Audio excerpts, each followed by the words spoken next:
Sometimes life feels like we're trapped behind walls of our own making, watching the world pass by while we wait for something real to happen. For wealthy socialite Lydia Pembroke, that prison was made of silk gowns and empty conversations in the frontier town of Copperfield. When a traveling fair brought the towering cowboy Garrison Big Gus McCall to town, everything changed. Standing nearly 7 feet tall with a gentle heart, Gus was unlike any man she'd ever met. In a moment of pure courage, Lydia whispered, "The words that would alter both their lives. Too big for me, but I'll try." But when dangerous bandits threaten their growing connection, can love truly conquer the vast differences between their worlds? Before we jump back in, tell us where you're tuning in from. And if this story touches you, make sure you're subscribed, because tomorrow I've saved something extra special for you. The morning sun cast long shadows across Copperfield's main thoroughfare, painting the wooden storefronts in hues of amber and gold. It was the kind of morning that whispered of possibilities, yet for some, even paradise could feel like a prison. In the grandest mansion for 50 miles in any direction, 28-year-old Lydia Pembroke sat at her mahogany dressing table, watching her reflection with eyes that held more longing than contentment. Martha, her longtime maid, arranged her chestnut hair into an elaborate coiffure with the same careful precision she'd used for the past 10 years. "Another tea party today, Miss Lydia," Martha announced, securing a pearl hairpin with practiced ease. The small ornament caught the morning light, a tiny symbol of the constraints that bound Lydia's days into predictable patterns. "Mrs. Henderson and the ladies' auxiliary will be expecting you at 2 o'clock sharp." Lydia's fingers traced the edge of her silver hand mirror, inherited from her mother, who had passed when Lydia was barely 18. "Martha, do you ever wonder what it would be like to simply disappear? To wake up one morning and be someone entirely different?"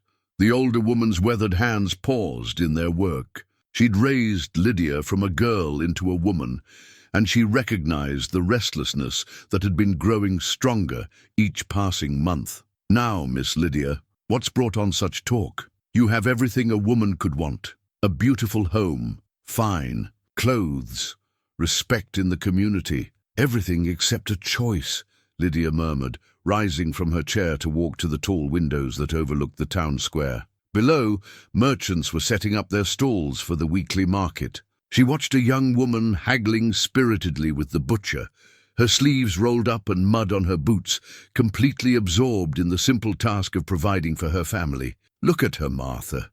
She's alive in a way I've never been." Martha joined her at the window, her expression softening with understanding. "Your father loves you, child. Everything he does is to ensure your security and happiness." "Father's security," Lydia corrected gently. "His idea of happiness." She pressed her palm against the cool glass, feeling the barrier between herself and the world beyond. Edmund Pembroke had built his fortune through careful planning and strategic alliances, and he viewed his daughter's future through the same calculated lens. The sound of approaching hoofbeats drew their attention to the street below. A wagon train was rolling into town, colorful banners fluttering from the canvas tops. Even from her window, Lydia could see the excitement rippling through the gathered crowd as word spread. The traveling fair had arrived. "Oh my," Martha breathed, craning her neck for a better view. "Haven't seen one of those in years. Your mother used to love the traveling shows." Lydia's heart quickened as she watched the wagons circle around the town square. Performers in bright costumes jumped down to greet curious onlookers, and she could see the shadowy forms of exotic animals moving within some of the covered wagons. But it was the man who climbed down from the lead wagon that made her breath catch in her throat. He stood a full head taller than any man she'd ever seen, with shoulders broad enough to block out the sun. His dark hair fell past his collar, and even from a distance she could see the easy confidence in his movements. Unlike the other performers, who immediately began engaging with the crowd, he moved with quiet purpose toward the animals, checking their water and feed with gentle efficiency. "Good gracious," Martha whispered. "That one's big enough to wrestle a bear." "He's beautiful," Lydia said without thinking, then felt heat rise in her cheeks at her boldness. Martha shot her a sharp, "Look, Miss Lydia, surely you don't mean—" "I mean exactly what I said." Lydia straightened her shoulders, recognizing something in herself that had been dormant too long. "When was the last time anything truly beautiful came to Copperfield, Martha? When was the last time I felt my heart beat faster just from looking out a window?" Before Martha could respond, heavy footsteps echoed in the hallway outside Lydia's room. They both turned as Edmund Pembroke appeared in the doorway, his silver hair perfectly groomed and his expensive suit pressed to perfection. At 55, he carried himself with the bearing of a man accustomed to being obeyed without question. "Lydia, what are you doing gawking out the window like a common townswoman?" His voice held the tone of gentle reproof he'd perfected over the years. "Mrs. Patterson and her daughter are arriving for morning coffee in 10 minutes. I was just watching the fare arrive, Father." Lydia turned from the window, but not before stealing one more glance at the tall stranger below. Edmund's expression darkened as he followed her gaze. "Ah, yes, the travelling circus. I'll have Sheriff Clayton ensure they understand the rules about noise and propriety while they're in our town. Such people can be unsavory. They're just entertainers, Father. Surely there's always harm in disruption, my dear." Edmund moved to stand beside her, his presence commanding the room. "Order and respectability are what built this family's position. I won't have either threatened by a group of vagrant performers." Lydia felt a familiar tightness in her chest, the sensation of walls closing in. "Of course, Father. I understand." But as Edmund left to prepare for their morning guests, Lydia remained at the window. The giant of a man had finished tending to the animals and was now helping set up what appeared to be a stage for performances. His movements were precise and economical, suggesting strength held carefully in check. When he smiled at something one of the other performers said, the expression transformed his entire face, revealing a gentleness that seemed at odds with his imposing physical presence. "Miss Lydia," Martha said quietly, beginning to gather the hairpins and ribbons scattered across the dressing table. "Your father means well. He's seen what happens to young women who let their hearts rule their—" "Eds, has he?" Lydia asked, her eyes still fixed on the scene below. "Or has he simply forgotten what it feels like to have a heart at all?" Martha had no answer for that, but she didn't need one. They both knew Edmund Pembroke's heart had been buried with his wife 12 years ago, leaving behind only the calculating mind of a businessman who viewed love as a luxury he could no longer afford, for himself or his daughter. Throughout the morning, as Lydia endured the endless rounds of social pleasantries with Mrs. Patterson and her simpering daughter Constance, her mind kept drifting to the window and the world beyond it. The women discussed the latest fashions from back east, the shocking behavior of the Methodist minister's wife, and the disappointing quality of this year's rose bushes. But Lydia felt as though she were hearing it all from underwater. "Don't you agree, Lydia?" Constance was saying, her pale blue eyes bright with malicious gossip. "Surely no respectable woman would be seen associating with such rough people." Lydia blinked, realizing she'd missed the entire thread of conversation. "I'm sorry, I was distracted." "What rough people?" "The circus performers, of course," Mrs. Patterson interjected, her voice dripping with disapproval. "Constance was just saying how inappropriate it would be for any lady of good breeding to even acknowledge their presence. Such people are barely above common criminals."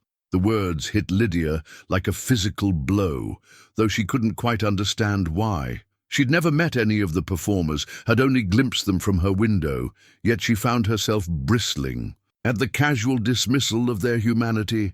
"Have you met any of them?" Lydia asked carefully. "Spoken with them to determine their character?"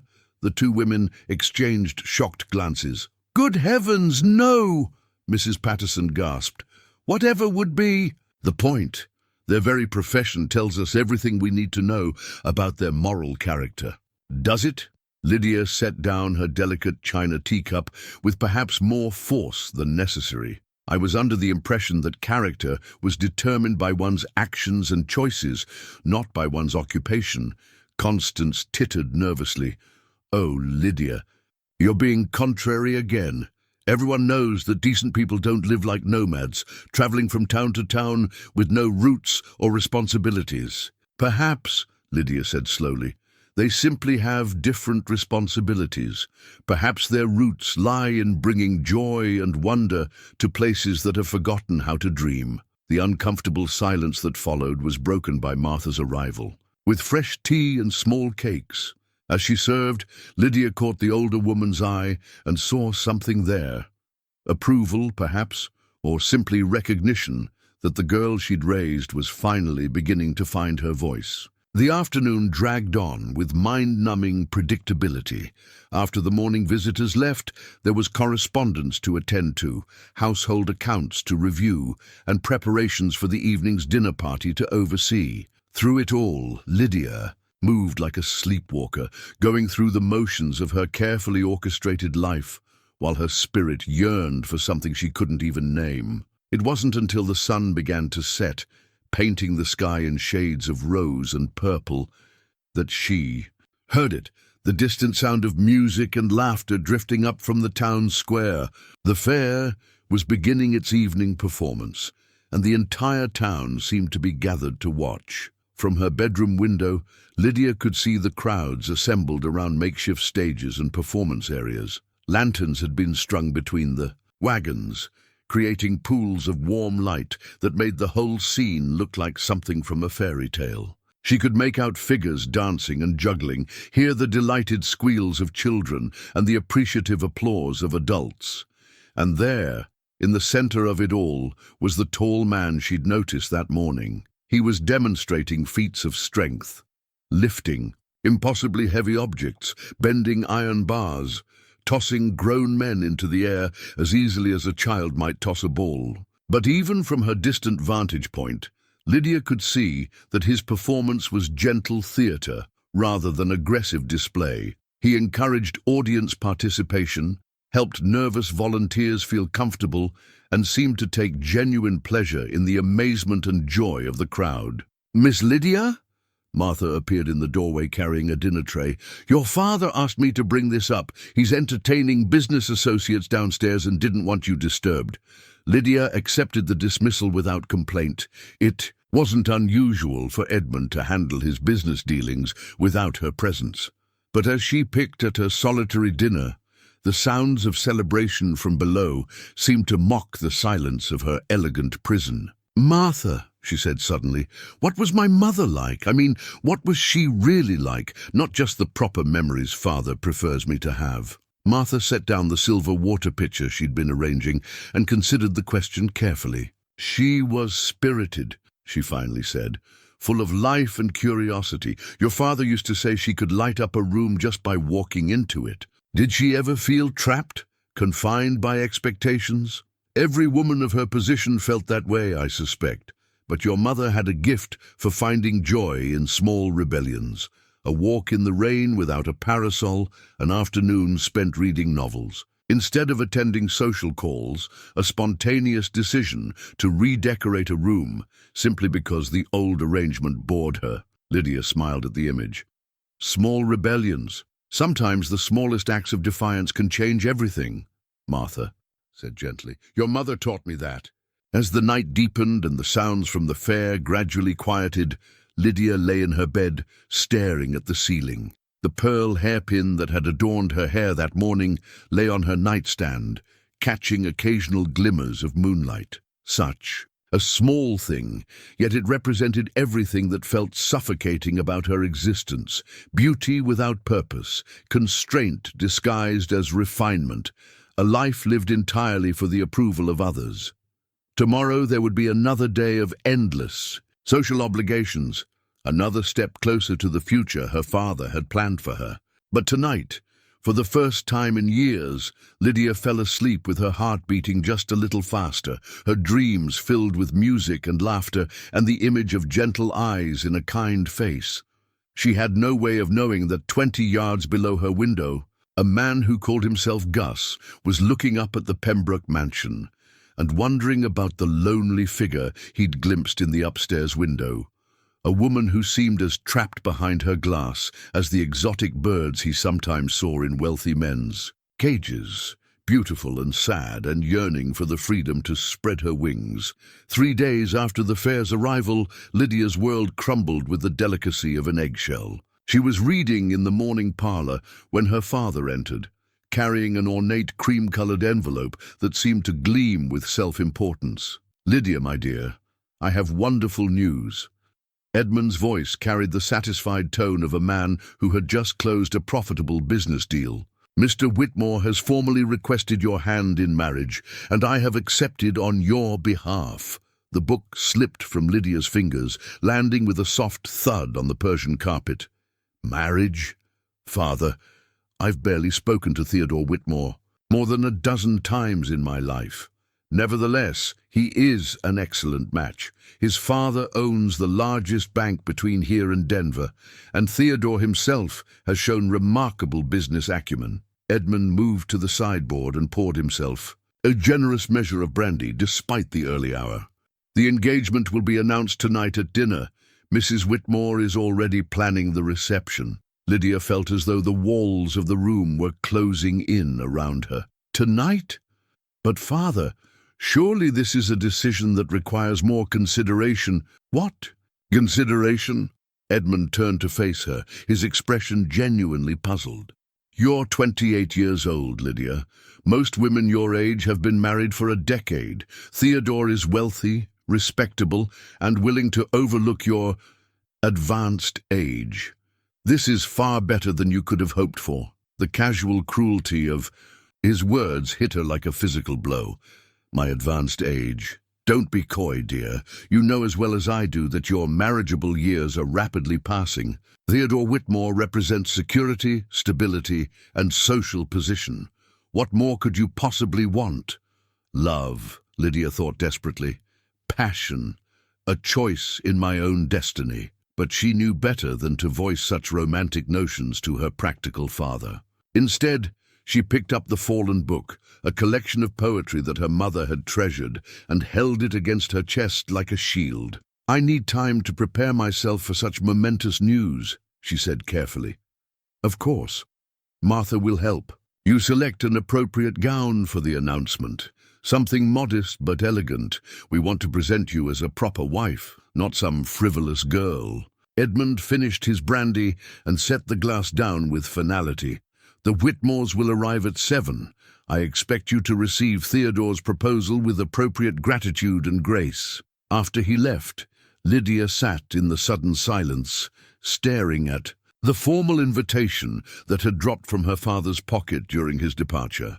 The expensive paper was embossed with gold lettering announcing the governor's annual ball, scheduled for the following month. She picked it up with trembling fingers, noting how the elegant script seemed to mock her with its promise of celebration and joy. Without quite knowing why, she tore the invitation in half. The afternoon passed in a haze of preparation that felt more like preparations for her own funeral. Martha bustled about, selecting jewelry and arranging Lydia's hair, but her usual cheerful chatter was subdued. Even she seemed to understand the gravity of what was happening. "Miss Lydia," Martha said quietly as she fastened a strand of pearls around Lydia's neck, "your mother would have wanted you to be happy." "Mother had no choice in her marriage either," Lydia replied, watching her reflection in the mirror. The woman looking back at her was elegant, refined, and completely lifeless. "Father has told me often enough that their marriage was arranged by their respective families." "That may be how it started," Martha said, "but they found love along the way. Perhaps I should accept my fate with good grace and hope for the best." Lydia stood abruptly, the chair scraping against the wooden floor. "Martha, have you ever seen Theodore Whitmore smile? I mean truly smile, not just that practiced expression he wears during business discussions." Martha was quiet for a long moment.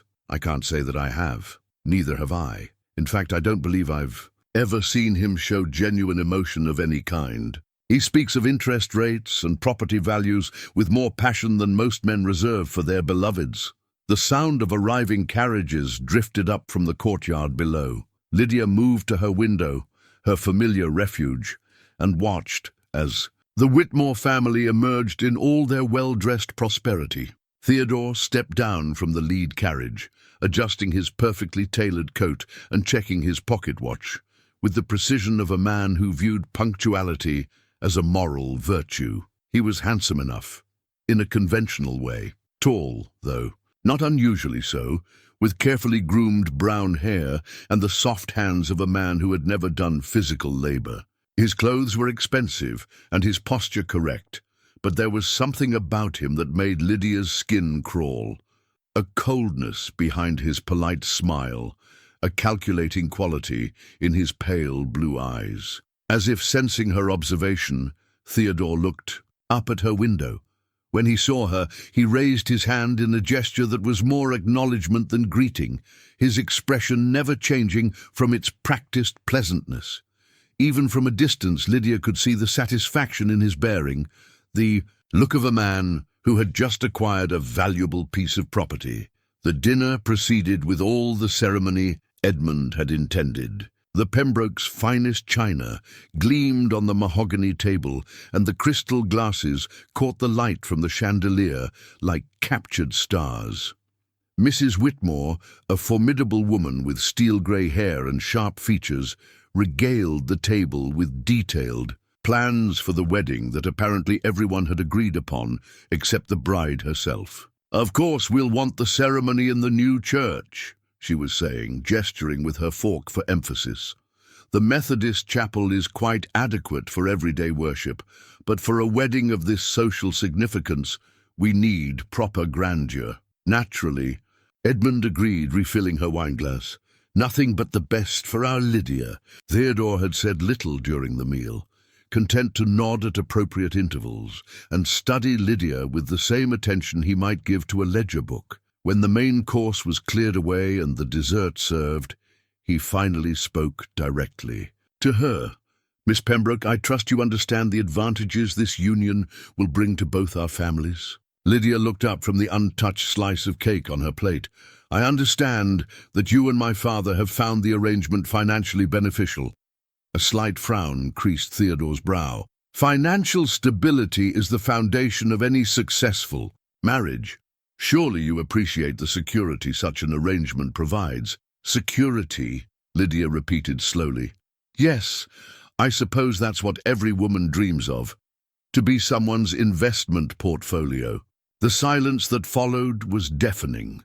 Mrs. Whitmore's fork clattered against her plate, and Edmund's face darkened with embarrassment and anger. "Lydia," he said in a warning tone, "I believe you're overwrought from the excitement of the day." But something had broken loose inside her, some carefully constructed dam that had been holding back years of polite compliance. "Overwrought? No, Father. I believe I'm finally thinking clearly for the first time in years." She stood abruptly, her chair scraping against the floor. "Mr. Whitmore, I'm flattered by your proposal, but I cannot accept it." Theodore's face went through several interesting color changes before settling on a mottled red. "Cannot accept it? Miss Pembroke, I'm afraid you don't understand. The arrangements have already been made." "The arrangements were made without consulting me," Lydia said, her voice growing stronger with each word. "I am not a business transaction to be negotiated between men." "Lydia!" Edmund's voice cracked like a whip. "Apologize immediately and take your seat." But Lydia was already moving toward the door. "I apologize for disrupting your evening, but I won't apologize for refusing to sell myself for the sake of family business interests." She fled the dining room, leaving behind a tableau of shocked faces and the ruins of carefully laid plans. Behind her, she could hear her father's voice rising in anger and Mrs. Whitmore's scandalized exclamations, but she didn't stop until she reached her room. Once there, she locked the door and leaned against it, her heart hammering in her chest. She had never defied her father so openly, had never spoken so boldly in front of guests. The magnitude of what she had done began to settle over her like a heavy blanket. A soft knock interrupted her spiraling thoughts. "Miss Lydia?" Martha's voice came through the door. "May I come in?" Lydia unlocked the door and stepped back to let the older woman enter. Martha's face was grave but not unsympathetic. "Your father is—" Quite upset, Martha said carefully. I imagine he is. Lydia moved to her dressing table and began pulling the pins from her elaborate hairstyle, letting her hair fall freely around her shoulders. Martha, what happens to women who refuse to marry the men their fathers choose for them? That depends on the woman and the father, Martha replied.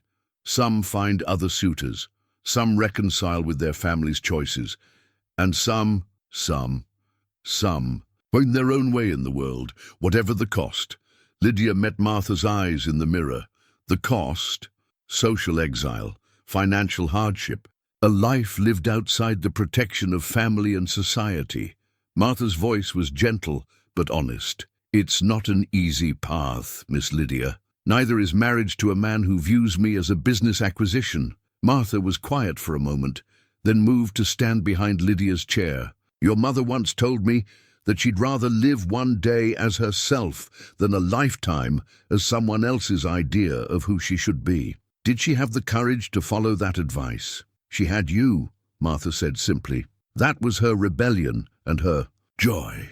Long after Martha had left, Lydia sat at her window, staring out at the town square where the travelling fair continued its performances. Even from her distant vantage point, she could see the tall figure of the man called Gus moving among the crowd, his presence somehow both commanding and gentle. Without allowing herself to think too carefully about what she was doing, Lydia began to change her clothes. She discarded the elegant dinner gown in favor of her simplest dress, a dark blue cotton that Martha had made for garden work. She pulled on sturdy boots instead of delicate slippers and wrapped a plain shawl around her shoulders. The house had grown quiet, the Whitmores having departed in what she imagined was considerable indignation. Her father would be in his study, probably nursing a brandy and planning her punishment for the morning. The servants had retired to their quarters, and the hallways were dark and silent. Lydia had never snuck out of her own house before, but desperation made her inventive. She slipped down the back stairs and through the kitchen, easing the door open just wide enough to slip through. The night air was cool against her face, carrying the scents of wood smoke and prairie grass. The fair was winding down for the evening, but a few performers still moved among the wagons, cleaning up equipment and banking the fires. Lydia hesitated at the edge of the square, suddenly aware of how inappropriate her presence would seem to anyone who might recognize her. But then she saw him, Gus, sitting alone by a small campfire near the animal wagons. He was playing a harmonica, the sweet, melancholy melody drifting across the square like a prayer. Something about the music, about the solitary figure silhouetted against the firelight, called to the loneliness in her own heart. Before she could lose her courage, she walked toward the fire. Gus looked up as she approached, his dark eyes reflecting surprise but not alarm. Up close, he was even more imposing than he had appeared from her window, not just tall but powerfully built, with calloused hands and a face weathered by sun and wind. But his expression was gentle, and when he smiled, it transformed his entire countenance. Ma'am, he said, rising politely to his feet. You're out rather late. So are you, Lydia replied, surprised by her own boldness. He gestured to a log that had been positioned near the fire. Would you care to sit? The night's got a chill to it. Lydia accepted his offer, settling onto the makeshift seat while he resumed his place across the fire from her. For a moment, neither spoke, the silence filled only by the crackling of burning wood and the distant sound of night birds. That was beautiful, she said finally. The music, my mother's favorite song, Gus replied, running his thumb along the harmonica's edge. She used to say it reminded her that even in the darkest times, morning always comes. Your mother sounds like a wise woman. She was. Taught me that strength isn't about how much you can lift or how hard you can fight. It's about how gentle you can be when gentleness is what's needed. Lydia found herself studying his face in the firelight, noting the kindness in his eyes and the way his massive hands held the delicate instrument with careful reverence. Here was a man who could probably tear down buildings with his bare hands, yet he spoke of his mother with tender respect and played lullabies to comfort the night. I'm Lydia, she said impulsively. Lydia Pembroke, if the name meant anything. To him, Gus didn't show it. Garrison McCall, folks call me Gus. What brings you to Copperfield, Gus? He was quiet for a long moment, staring into the fire. Sometimes a man needs to disappear for a while. Find out who he is when nobody's watching. The words resonated so deeply with Lydia's own feelings that she felt tears prick at her eyes. And have you found out who you are? Starting to.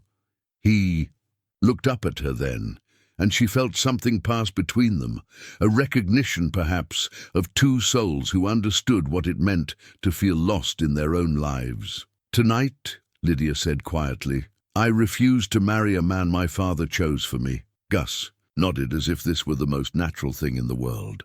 Takes courage to say no when everyone expects you to say yes. Does it? Or is it just selfish stubbornness? Depends on what you're saying no to, I suppose. His voice was thoughtful without judgment. Some things a person shouldn't have to, except just because others think they should. The simple validation of her feelings was almost overwhelming. Here was a stranger who understood instinctively what her own family could not, that she had the right to refuse a life that would slowly kill her spirit. Too big for me, she whispered, the words slipping out before she could stop them. Mum? Heat flooded her cheeks as she realized she'd spoken aloud. I'm sorry, I was thinking of something someone said about taking on challenges that seem impossible. Gus smiled, a slow, warm expression that made her heart skip. My experience is that the things that seem too big for us are usually the ones most worth trying. Their eyes met across the dancing flames, and Lydia felt something shift inside her chest. A recognition, a possibility, a door opening onto a future she'd never dared to imagine. But I'll try, she finished, her voice barely above a whisper. Something in Gus's expression changed, became more intense, more focused. Yes, ma'am, he said softly. I believe you will. In the distance, a church bell chimed midnight, and Lydia realized with a start how long she'd been gone. I should return before I missed. Gus stood as she did, his movements careful and respectful. Will I see you again, Miss Pembroke? The question hung in the air between them, loaded with possibility and danger in equal measure. Lydia knew that seeing him again would be another step down a path that led away from everything she'd ever known, another small rebellion that could lead to something much larger. I hope so, she said, and meant it, with every fiber of her being. The morning after Lydia's midnight encounter brought consequences swift and severe. She had barely finished dressing when Edmund burst into her room without knocking, his face thunderous with rage and something that might have been panic. Where were you last night? His voice was low but dangerous, the tone he reserved for his most serious business confrontations. Lydia met his gaze steadily, drawing on reserves of courage she hadn't known she possessed. I went for a walk. I needed air after the evening's excitement. A walk? Edmund's laugh was bitter. Theodore Whitmore saw you speaking with one of those circus performers. In private, by firelight. The bottom seemed to drop out of Lydia's stomach, but she forced herself to remain calm. Mr. Whitmore was spying on me? Mr. Whitmore was concerned about his future wife's behavior, as well he should be. Edmund moved closer, looming over her in a way that had intimidated her as a child, but now only strengthened her resolve. Do you have any idea what you've done? The scandal you've created? I spoke with another human being, Lydia said quietly. I was polite and proper. If Mr. Whitmore chooses to see scandal in ordinary courtesy, perhaps that says more about his character than mine. The slap came so suddenly that Lydia had no time to prepare for it. Her head snapped to the side, and she tasted blood where her teeth cut the inside of her cheek. In 28 years, her father had never struck her before. They stared at each other in the aftermath, both seeming shocked by what had just occurred. Edmund's hand was still raised, trembling slightly, while Lydia touched her burning cheek. With careful fingers, Edmund began, then stopped, his face going pale. Lydia, I didn't mean... Yes, you did. Her voice was steady despite the tears threatening to spill. "You meant every word and every action. The question is, what do you intend to do now?" Martha appeared in the doorway, having heard raised voices. She took in the scene at a glance: Lydia's reddened cheek, Edmund's stricken expression, the tension crackling between them like electricity before a storm. "Mr. Pembroke," she said carefully, "perhaps you'd like to take your coffee in the study while Miss Lydia and I attend to her morning routine." Edmund looked from Martha to his daughter, seeming to struggle with himself. Finally, he straightened his shoulders and resumed his authoritative bearing. "Lydia will not be leaving this house today, or any day until she comes to her senses and apologizes to Theodore Whitmore." "Am I a prisoner then?" Lydia asked. "You are a young woman who has forgotten her place and her responsibilities. When you're ready to remember both, we'll discuss your future." After he left, Martha closed the door and moved immediately to examine Lydia's cheek. Her touch was gentle, but her expression was furious. "In all my years in this house," Martha muttered, fetching a cold cloth from the wash basin, "I've never seen him raise a hand to you." "He's frightened," Lydia said, accepting the cool compress with gratitude. "I've never defied him so openly before. He doesn't know how to control me anymore." "And do you know what you're doing, child?" Lydia considered the question seriously. "No, but I know what I'm not doing anymore. I'm not pretending that my life belongs to anyone but myself." Over the following days, the house settled into an uneasy routine. Lydia was confined to the mansion and its grounds, her meals brought to her room, her correspondence intercepted. But rather than breaking her spirit, the isolation seemed to strengthen her resolve. She spent long hours reading her mother's books, particularly the poetry and philosophy that Edmund had always dismissed as unsuitable for feminine minds. Martha became her lifeline to the outside world, bringing news of the town along with her. Meals and fresh linens. Through her, Lydia learned that the travelling fair was extending its stay in Copperfield, an unusual decision that had the town buzzing with speculation.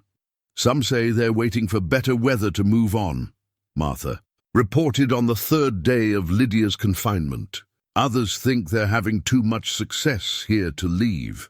"What do you think?" Lydia asked, though she suspected she knew the answer. Martha's expression was knowing. "I think a certain large gentleman has been asking questions about a certain young lady's well-being.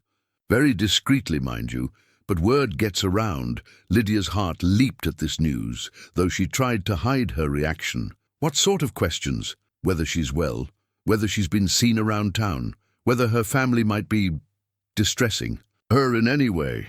Martha busied herself arranging fresh flowers in a vase, her tone carefully neutral. "He seems like a decent man, Miss Lydia. Gentle-spoken, respectful, the kind who asks permission before taking liberties." That afternoon, as Lydia sat reading in the garden pavilion, she heard the distinctive sound of a harmonica playing somewhere beyond the garden walls. The melody was the same one Gus had played by the campfire, sweet and melancholy and full of longing. She closed her eyes and let the music wash over her, feeling less alone than she had in days. When the song ended, she heard a soft voice call out, "Miss Pembroke, are you well?" Lydia looked around quickly, making sure no servants were within sight, then moved to the garden wall. Through a gap in the ivy, she could see Gus standing in the alley that ran behind the Pembroke property. His face was creased with concern, and he held his harmonica in one massive hand. "I'm well," she called softly. "Thank you for asking. I heard, that is, folks in town are saying you've taken ill." "The only thing I'm ill with is an overdose of family expectations," Lydia replied, then immediately regretted her boldness. But Gus smiled at her words, and she felt her heart lighten. "Those can be harder to recover from than most fevers," he said. "Take longer to break, too." "Are you speaking from experience?" Gus was quiet for a moment, his expression growing distant. "My father wanted me to be a different kind of man than I am. Took me years to figure out that disappointing him was better than disappointing myself." The simple wisdom in his words struck Lydia deeply. What kind of man did he want you to be? Hard, unforgiving, the kind who takes what he wants without asking and keeps what he has without sharing. Gus tucked the harmonica into his shirt pocket. He said gentleness was weakness, that kindness was foolishness. And what do you say? I say a man who can't be gentle isn't strong enough to choose when to be otherwise. Lydia felt something shift inside her chest, a recognition of truth that resonated in her bones. Here was a man who understood that real strength came from having choices and making the right ones, even when they were difficult. I should go, Gus said reluctantly. Don't want to cause you more trouble than I already have. You haven't caused me any trouble, Lydia said quickly. The trouble was already there. You just helped me see it clearly. He smiled at that, a slow, warm expression that made her feel as though sunshine had broken through storm clouds. Take care of yourself, Miss Pembroke, and remember, some fights are worth having, even when you're not sure you can win them. After he left, Lydia remained by the garden wall for a long time, turning his words over in her mind. Some fights are worth having. Was her struggle for independence such a fight? Was the growing attraction she felt for this gentle giant worth the upheaval it was causing in her carefully ordered world? That evening, as she sat at her dressing table brushing her hair, Martha brought disturbing news, along with the evening tea service. There's been talk in town, Martha said carefully, about Mr. Whitmore and his plans. What sort of plans? He's been asking questions about the travelling fair, about their permits and licenses, their right to camp in the town square. Martha's voice grew troubled. Sheriff Clayton thinks Mr. Whitmore is looking for reasons to have them moved along. Lydia's brush stilled in her hair. On what grounds? Public safety, moral concerns, the usual reasons folks use when they want to get rid of people they don't. And Sheriff Clayton, what does he think of these concerns? Martha's expression was grim. Sheriff Clayton is a fair man, but he's also practical. If enough prominent citizens complain about the fair, he'll have to act, whether he agrees with the complaints or not. That night, Lydia lay awake, staring at the ceiling, her mind churning with possibilities and fears. If the fair was forced to leave, Gus would go with them, and she would likely never see him again. The thought filled her with a desolation that surprised her with its intensity. But more than that, she realized with growing clarity that Theodore Whitmore's campaign against the fair was really a campaign against her, an attempt to remove the source of her defiance and force her back into compliance with his plans for their future. For the first time since her confinement began, Lydia felt truly trapped. Her father controlled her movements. Theodore Whitmore controlled the town's politics, and she seemed powerless to influence either situation. The walls of her beautiful prison had never felt so solid or so high. But even as despair threatened to overwhelm her, she found herself thinking of Gus's words, "Some fights are worth having, even when you're not sure you can win them." Perhaps it was time to stop trying to win on everyone else's terms and start fighting on her own.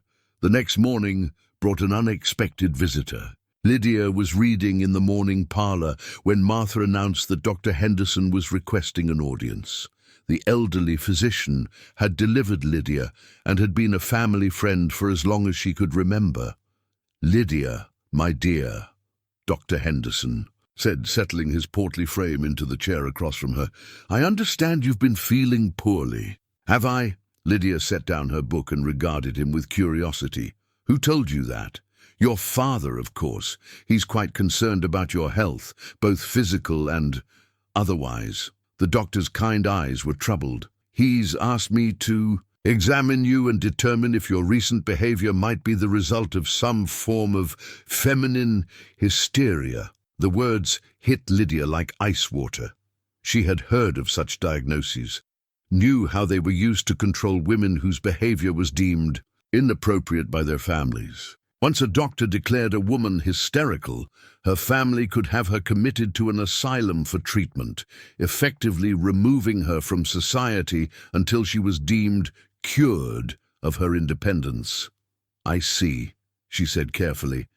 "And what would such an examination entail?" Dr. Henderson looked deeply uncomfortable. Your father mentioned the possibility of a private sanitarium. Just temporarily, of course, until your episode passes. Lydia felt the blood drain from her face. This was Edmund's ultimate threat. If she wouldn't submit willingly, he would have her declared insane and removed from society entirely. The fact that he had involved Dr. Henderson, a man she had trusted since childhood, made the betrayal even more devastating. Dr. Henderson, she said slowly, do you believe I'm suffering from hysteria? The old doctor studied her face carefully, taking in her composed bearing, the clarity in her eyes, the calm way she was handling his devastating news. You seem perfectly rational to me, child. Perhaps a bit spirited, but that's hardly a medical condition. Then why are you here? Dr. Henderson sighed heavily. Because your father is a very persuasive man, and because I've known you since you were born. I was hoping to talk some sense into you before this situation escalates beyond repair. What sort of sense? The kind that recognizes when compromise is preferable to destruction. His voice was gentle but urgent. Lydia, I've seen what happens to young women who push too hard against the boundaries society sets for them. The world is not kind to rebels, especially female ones. Lydia was quiet for a long moment, considering his words. Finally, she asked, Dr. Henderson, were you here when my mother died? I was. I did everything I could to save her. What did she die of, really? Not the fever father always mentions, but what actually killed her. The doctor's face grew grave.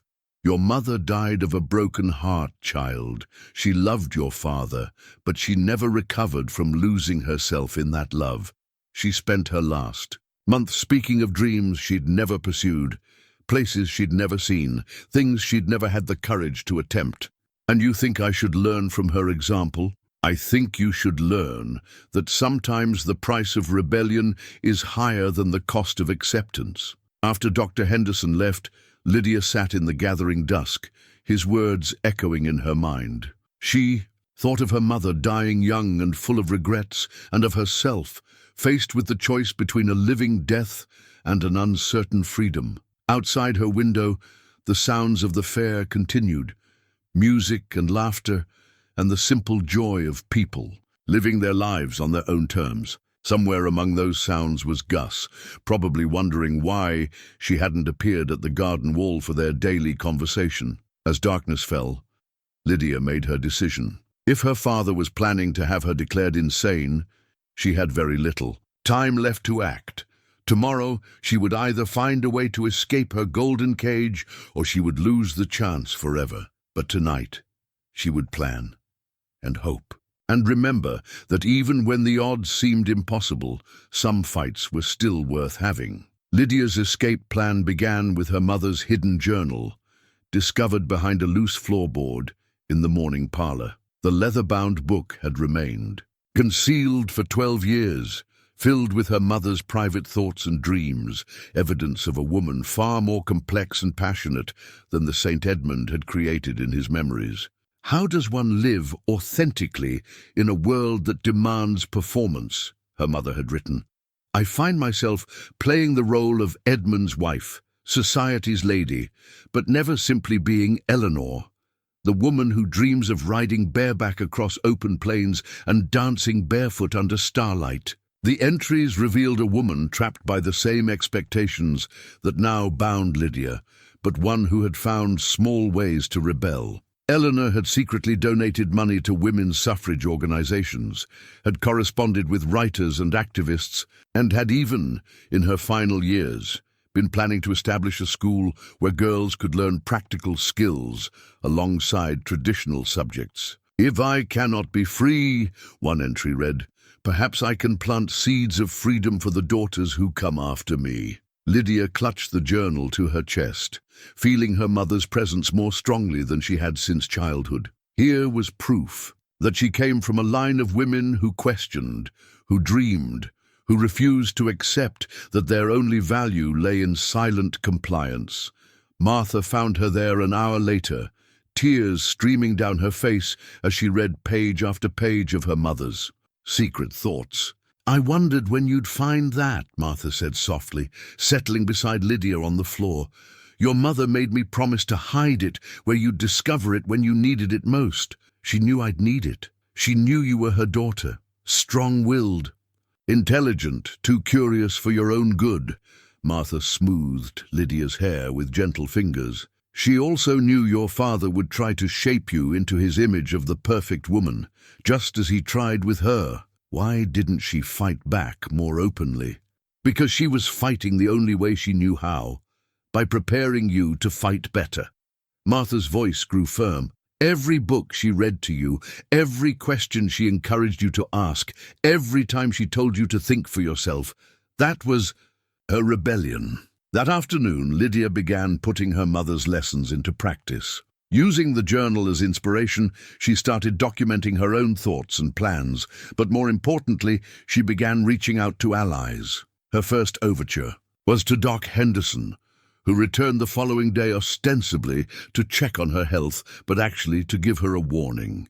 Your father has spoken with Judge Morrison, he said quietly, as he pretended to examine her pulse. The commitment papers are being prepared. You have perhaps 2 days before they can be legally executed. Lydia kept her expression neutral despite the fear coursing through her veins. And if I were to develop a sudden desire to travel for my health? Travel requires resources and documentation that your father controls.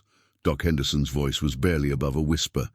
However, a medical emergency might require immediate transport to a larger city for specialized treatment. What sort of emergency?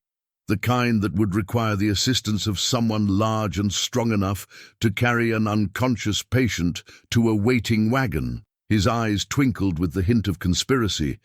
Purely hypothetical, of course. That evening, as Martha brought her dinner, Lydia shared her growing plan. I need to get a message to Gus. Can you manage it without being seen? Martha considered this carefully. Young Tommy Fletcher delivers supplies to the fair. He's sweet. On our kitchen maid Sarah, and she owes me a favor or two. What kind of message? Tell him that if he truly meant what he said about some fights being worth having, there's a woman who's about to fight the biggest battle of her life. And she could use an ally who understands what it means to choose freedom over security. The Sahi. Next day crawled by with agonizing slowness. Lydia maintained her usual routine, giving no sign of her planned rebellion, but every nerve in her body hummed with anticipation and fear. She packed a small bag with practical clothes and her mother's jewelry, items that could be sold if necessary, and hid it beneath her window seat. As afternoon faded to evening, she positioned herself in the garden pavilion with a clear view of both the house and the back alley. Her heart hammered as she waited, wondering if Gus had received her message, if he understood what she was asking, if he was willing to risk his own safety for a woman he barely knew. The sun was setting when she heard the soft notes of a harmonica playing behind the garden wall.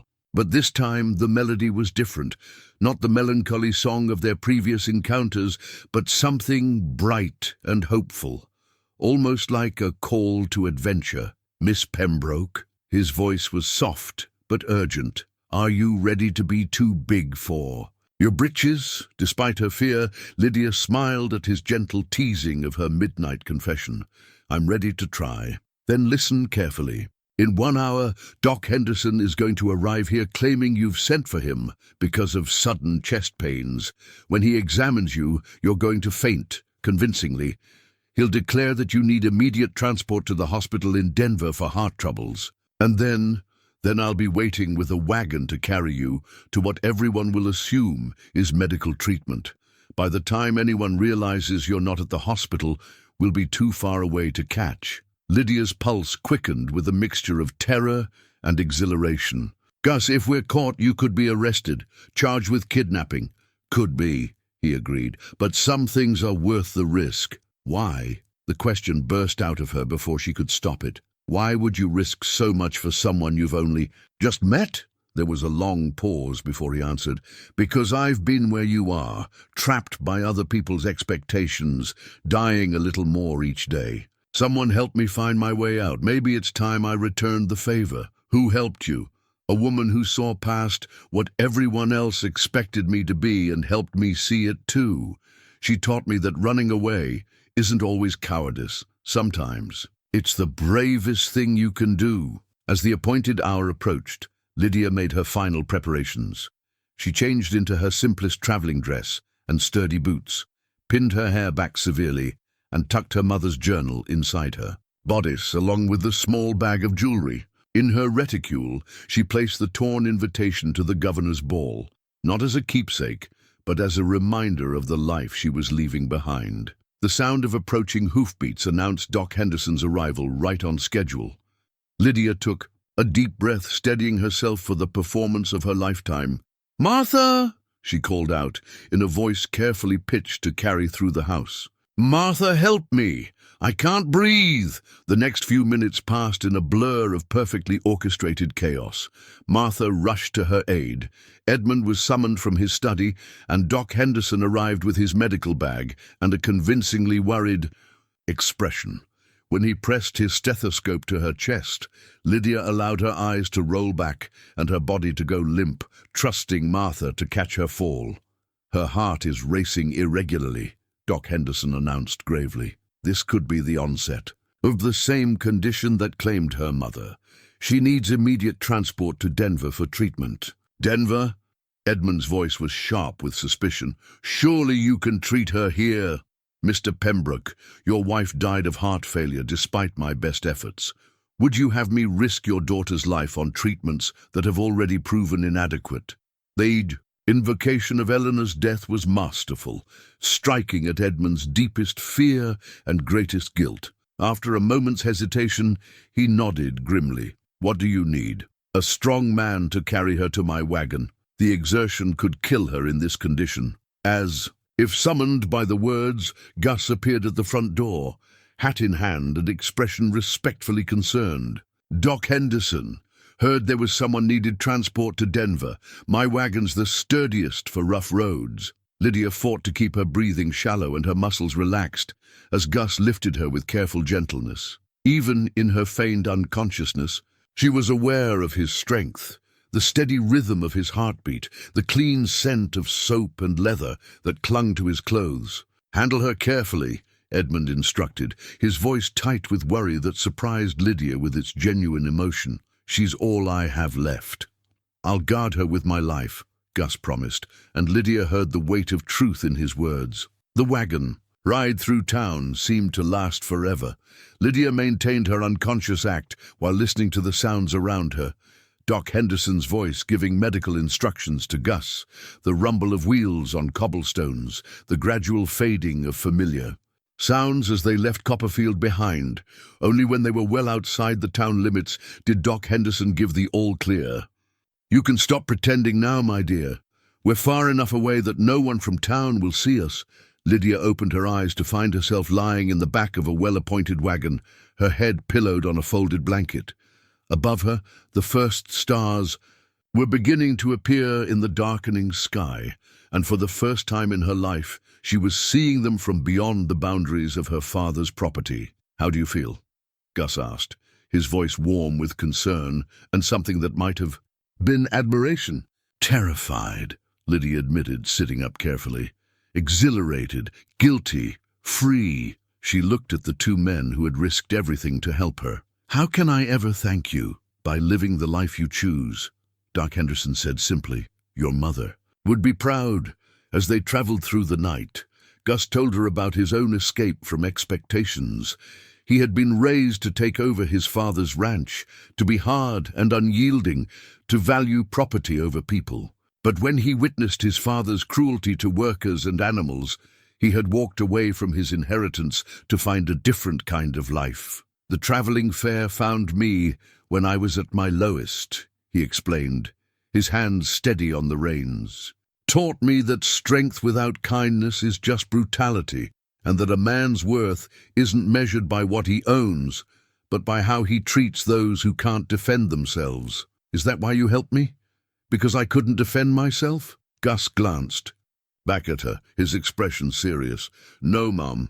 I helped you because you were already defending yourself. You just needed someone to even the odds." They reached the first way station before dawn, where Doc Henderson would turn back with a story about Lydia's condition requiring specialist treatment that would take several weeks. Gus would continue on with her to the next town, where she could decide what kind of future she wanted to build. As Doc Henderson prepared to leave, he pressed a small bag of coins into Lydia's hands. "From your mother's private account," he explained. "She left instructions that if you ever needed to start over, I was to see that you had the means to do so. She planned for this.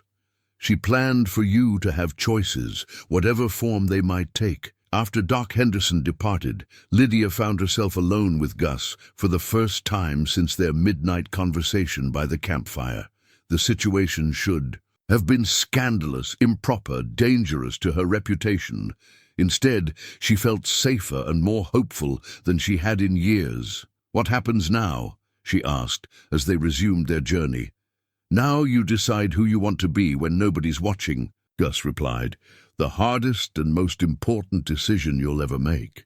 As the sun rose over the prairie, painting the sky in shades of gold and pink, Lydia Pembroke began the first day of her chosen life. Behind her lay everything she had ever known: comfort, security, social position, family approval.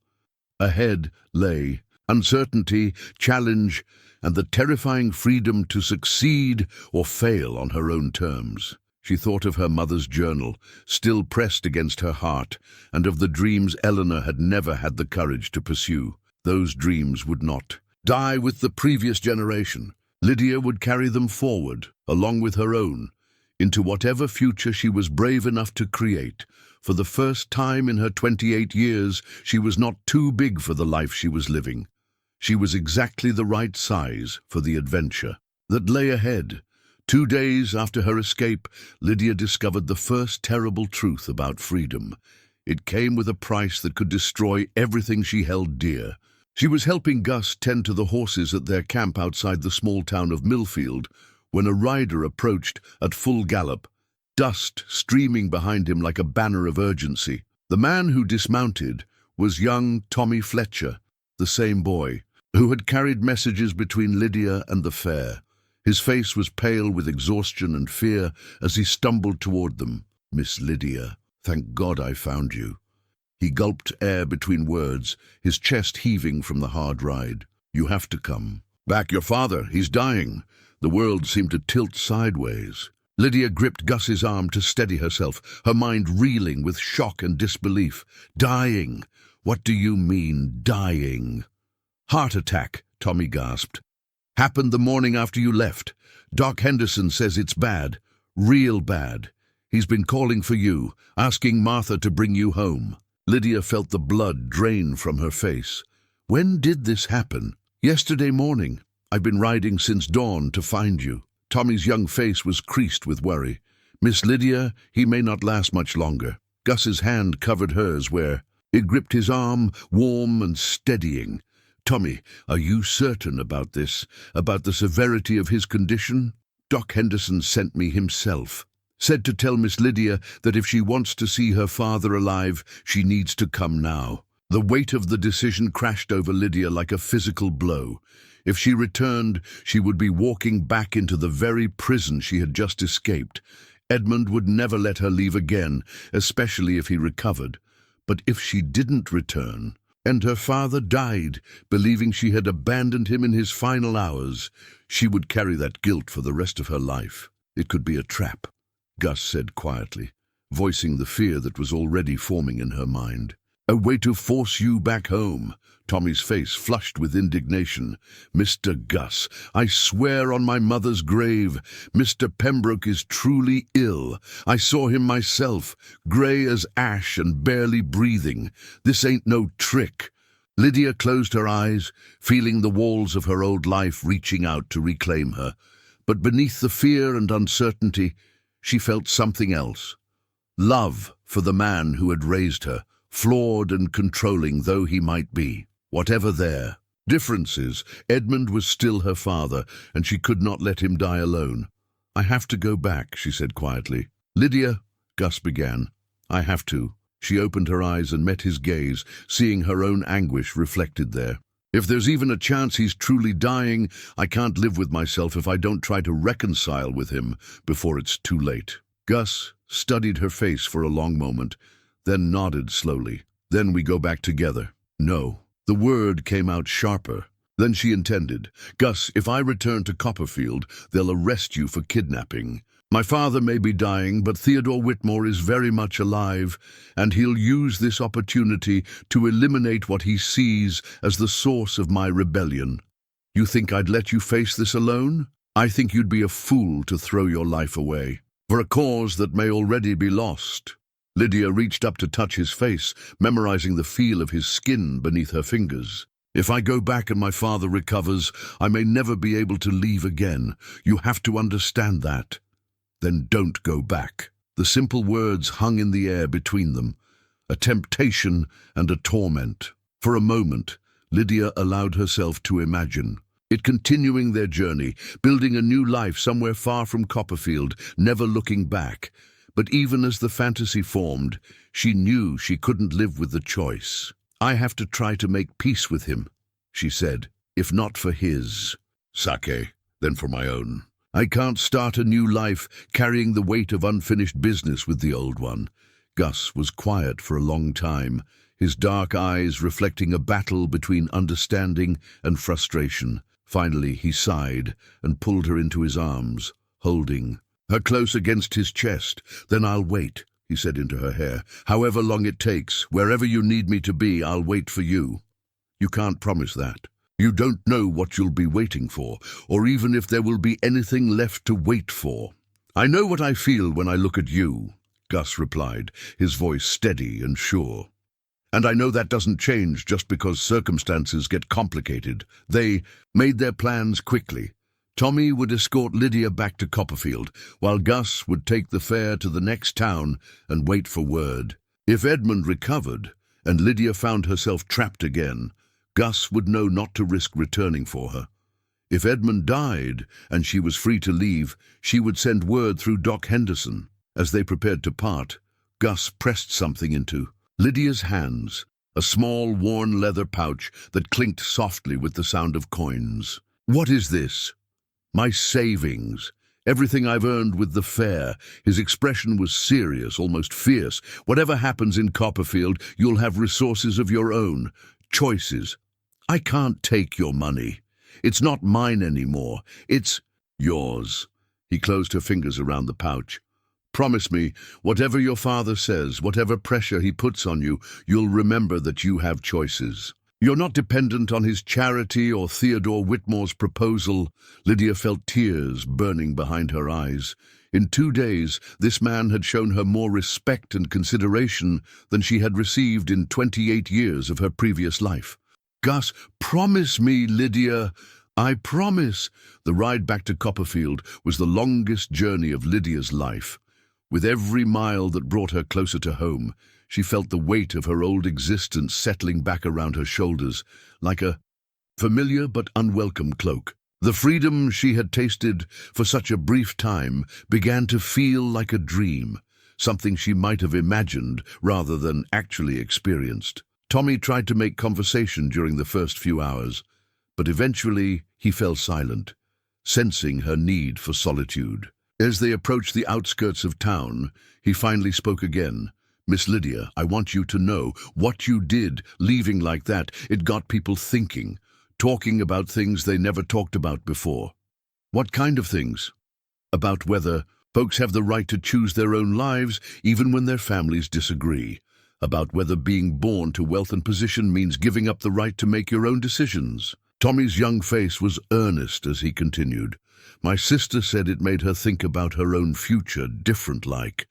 Made her realize she doesn't have to marry the first man our pa approves of just because he approves." Despite her anxiety, Lydia felt a small spark of satisfaction.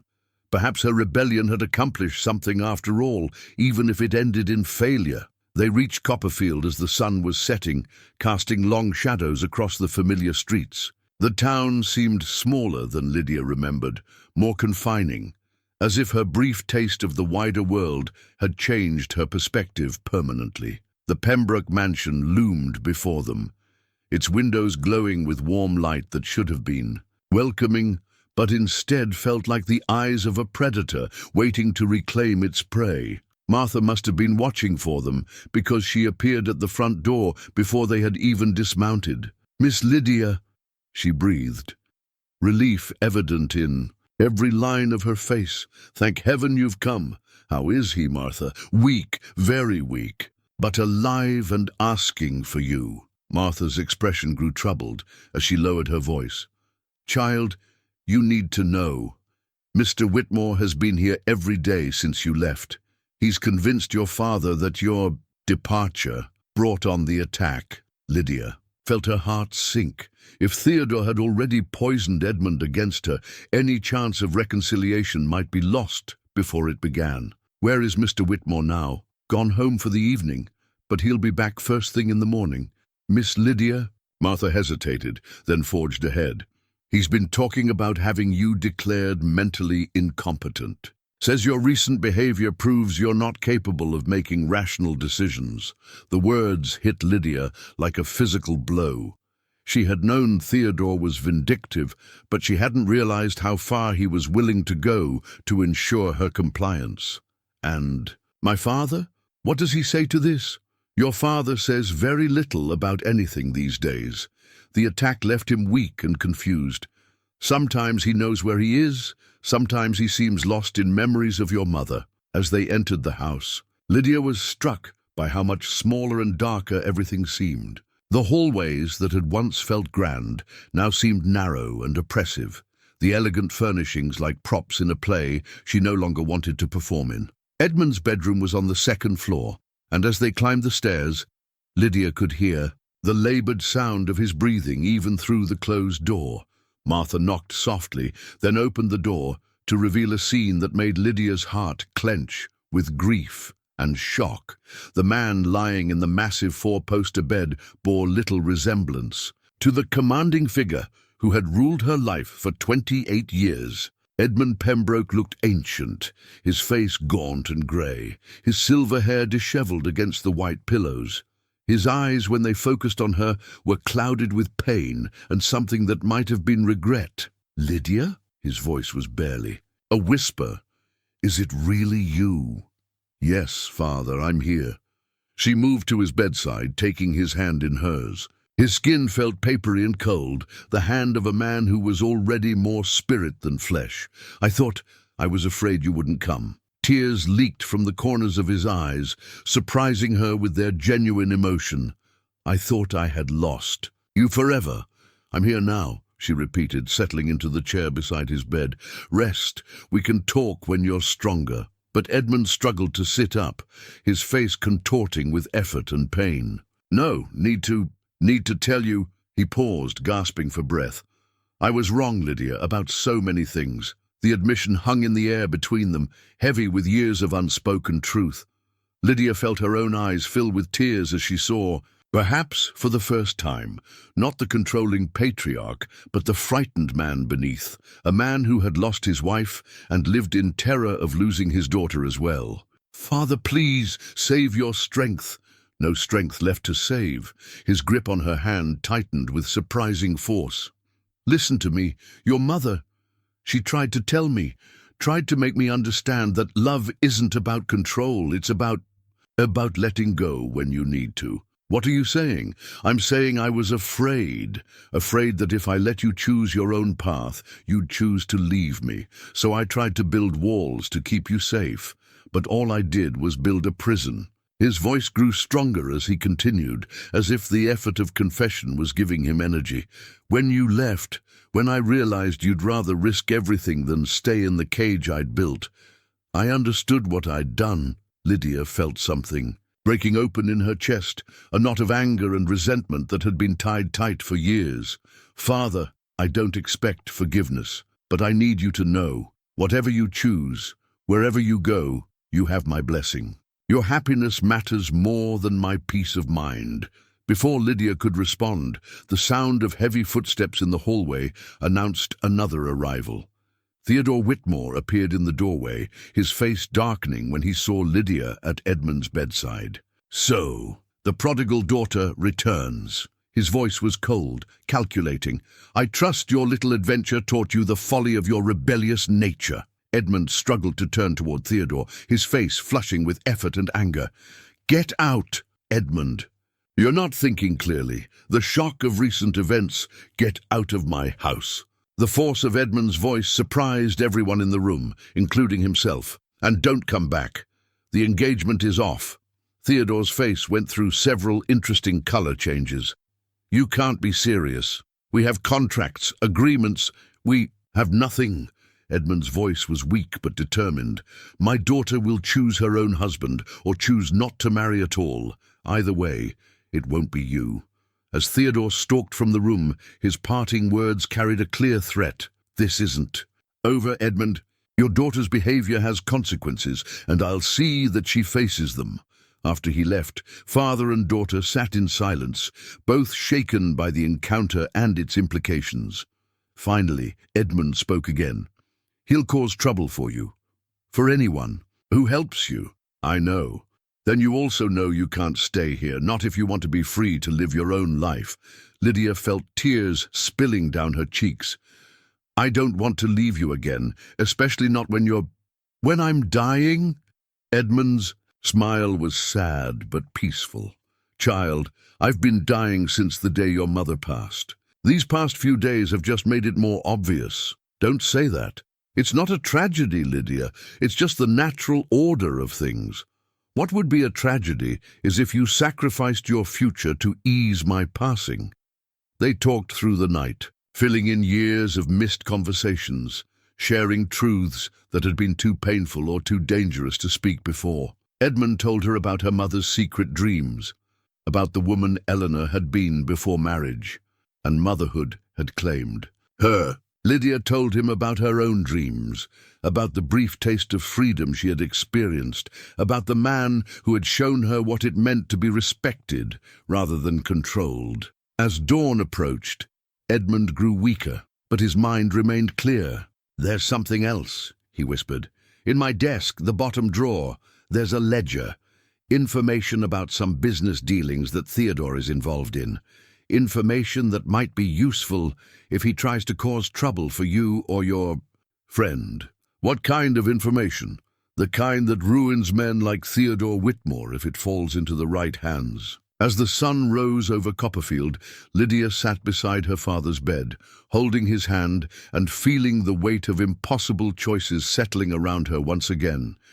She had come home expecting to face the same old battles, the same attempts to control and confine her. Instead, she had found forgiveness, blessing, and a new kind of burden, the responsibility that came with true freedom. Outside, she could hear the town stirring to life, people beginning their daily routines in blissful ignorance of the drama playing out in the Pembroke mansion. Somewhere out there, Theodore Whitmore was probably planning his next move, his pride and ambition wounded by Edmund's rejection. And somewhere beyond the town limits, Gus was waiting for word of her fate, not knowing that the woman he had helped, Escape, was about to face the most difficult choice of her life. Whether to claim the freedom her father was finally offering, or to stay and fight for something even more important than her own liberation. The attack on Sheriff Clayton came 3 days after Lydia's return, swift and brutal in its efficiency.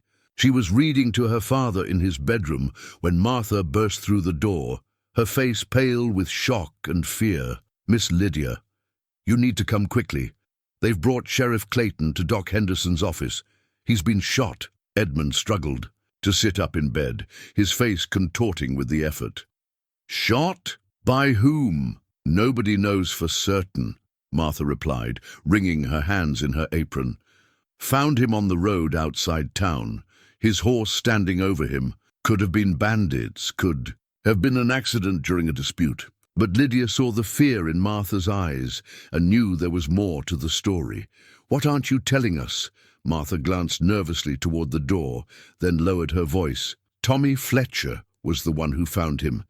Sheriff was still conscious. Then barely. Tommy says he tried to say something, a name, but couldn't get it out before he fainted from blood loss." "What name?" Edmund's voice was sharp despite his weakness. Tommy thought it sounded like Whitmore, but he can't be certain. The room fell silent as the implications settled over them. If Theodore was involved in the sheriff's shooting, it meant he was escalating beyond social pressure and legal maneuvering into outright violence. "I have to go see how the sheriff is," Lydia said, rising from her chair. "Lydia, no." Edmund's voice carried a strength she hadn't heard since before his attack. "If Theodore is behind this, the streets aren't safe for you. All the more reason why I can't hide in this house while good people suffer for helping me." Edmund studied her face, seeing something there that made him nod slowly. "You're right, but you don't go alone." He struggled to reach the drawer of his bedside table, pulling out a small but serviceable pistol. "Take this, and take Martha with you." The walk to Doc Henderson's office felt like a journey through enemy territory. Lydia kept the pistol hidden in her reticule, but her hand never left the grip. The streets of Copperfield seemed different now. Shadows appeared more threatening. Every passerby could be a potential enemy, and the familiar comfort of home had been replaced by the constant awareness of danger. Doc Henderson's office was crowded with townspeople, all talking in hushed, worried tones. The doctor himself emerged from the back room as Lydia approached, his face grim, but not hopeless. "How is he?" she asked. "Alive. Weak from blood loss, but the bullet missed anything vital. He'll recover, given time and rest." Doc Henderson's expression darkened. "But he won't be wearing a badge anytime soon. Shoulders badly damaged." "Did he say anything about who shot him?" The doctor glanced around nervously, then pulled Lydia aside where they couldn't be overheard. "He was conscious for a few minutes when they brought him in. Said it wasn't bandits, said he recognized the shooter but couldn't prove it. Someone he trusted, someone who got close enough to put a bullet in him at point-blank range." "Theodore? He didn't say the name directly, but—" Doc Henderson shrugged helplessly. "Who else has reason to want Clayton out of the way?" The answer to that question became clear over the following days. With Sheriff Clayton incapacitated, Theodore moved quickly to consolidate power in the town. He called for emergency elections to appoint a temporary sheriff, pushing forward his own candidate, a man named Briggs, who had worked as security for the Whitmore Bank and whose loyalty was bought and paid for. At the same time, Theodore began spreading rumors about the traveling fair, claiming they were responsible for the increase in crime that had culminated in the sheriff's shooting. Never mind that the fair had left town before the attack. Theodore's version of events painted them as a roving band of criminals who struck and then disappeared, leaving chaos in their wake. "He's building a case," Edmund observed when Lydia reported the latest developments. His condition had stabilized somewhat, but he remained bedridden and weak, creating a narrative that justifies whatever actions he plans to take next. "What kind of actions?" Edmund's expression was troubled. "The kind that require a compliant sheriff and a town convinced that outsiders are the enemy." That evening, as Lydia sat reading by her father's bedside, a soft tapping at the window made them both look up in alarm. The sound came again. 3 soft taps, then 2, then 3 again. "That's Tommy Fletcher's signal," Martha whispered from the doorway. "He used to use it when he wanted to court Sarah without her pa knowing." Lydia moved carefully to the window, peering through the curtains. Tommy's young face looked up at her from the garden below, his expression urgent. When he saw her, he held up a folded paper and pointed toward the back of the house. "I'll go," Martha said, but Lydia shook her head. "No. If Theodore has watchers, they'll be less suspicious of me moving around my own home." She made her way through the darkened house to the kitchen door, where she found Tommy waiting with nervous energy. "Miss Lydia, thank God you're safe." "I've got a message from your friend, the big fellow with the fair." Lydia's heart leapt. "Gus, where is he?" "Camped about 5 miles out of town, waiting for word." "But Miss Lydia, there's trouble coming. Mr. Whitmore's been sending riders out, spreading word that the fair folk are wanted for questioning in the sheriff's shooting. He's got a posse forming to go after them." The blood drained from Lydia's face. "When?" "Tomorrow morning, soon as there's light to track by." "Miss Lydia, your friend don't know what's coming." The message I was supposed to deliver. It was from 3 days ago, before all this started. Lydia's mind raced. If Theodore's posse found Gus and the fair, they would either arrest them on trumped-up charges or simply eliminate them as inconvenient. Witnesses to Theodore's crimes. Either way, Gus would be walking into a trap with no warning. "Tommy, can you get a message to them tonight?" "I can try, but the roads are being watched. Mr. Whitmore's got men posted at all the main routes out of town. Then we'll have to create a distraction. Something big enough to draw their attention away from the roads." Tommy's eyes widened. What kind of distraction? Lydia thought of the ledger her father had mentioned hidden in his desk. Information. That could ruin Theodore Whitmore, but only if it reached the right people at the right time. "The kind that turns hunters into hunted," she said grimly. An hour later, Lydia sat in her father's study, carefully copying the most damaging entries from his business ledger. The information was devastating. Records of bribes paid to county officials, evidence of land fraud involving property seized from families who couldn't pay inflated taxes, and most damning of all, documentation of loans made to known criminal organizations operating throughout the territory. Edmund had been thorough in his record-keeping, noting dates, amounts, and witnesses to Theodore's various illegal activities. The picture that emerged was of a man who had built his wealth through systematic corruption and intimidation. "This will destroy him," Lydia murmured as she finished copying the last entry. "Only if it reaches the territorial authorities," Edmund replied from his bed, "and only if you can get it to them before Theodore realizes what you're doing." "Only if it reaches the territorial authorities," Edmund replied from his bed, "and only if you can get it to them before Theodore realizes what you're doing. Leave that to me." Lydia folded the copies carefully and tucked them into her bodice. "Tommy will deliver these to the territorial marshal in the county seat. But first, we need to make sure Theodore is too busy dealing with problems here to chase after the fair." "What are you planning, daughter?"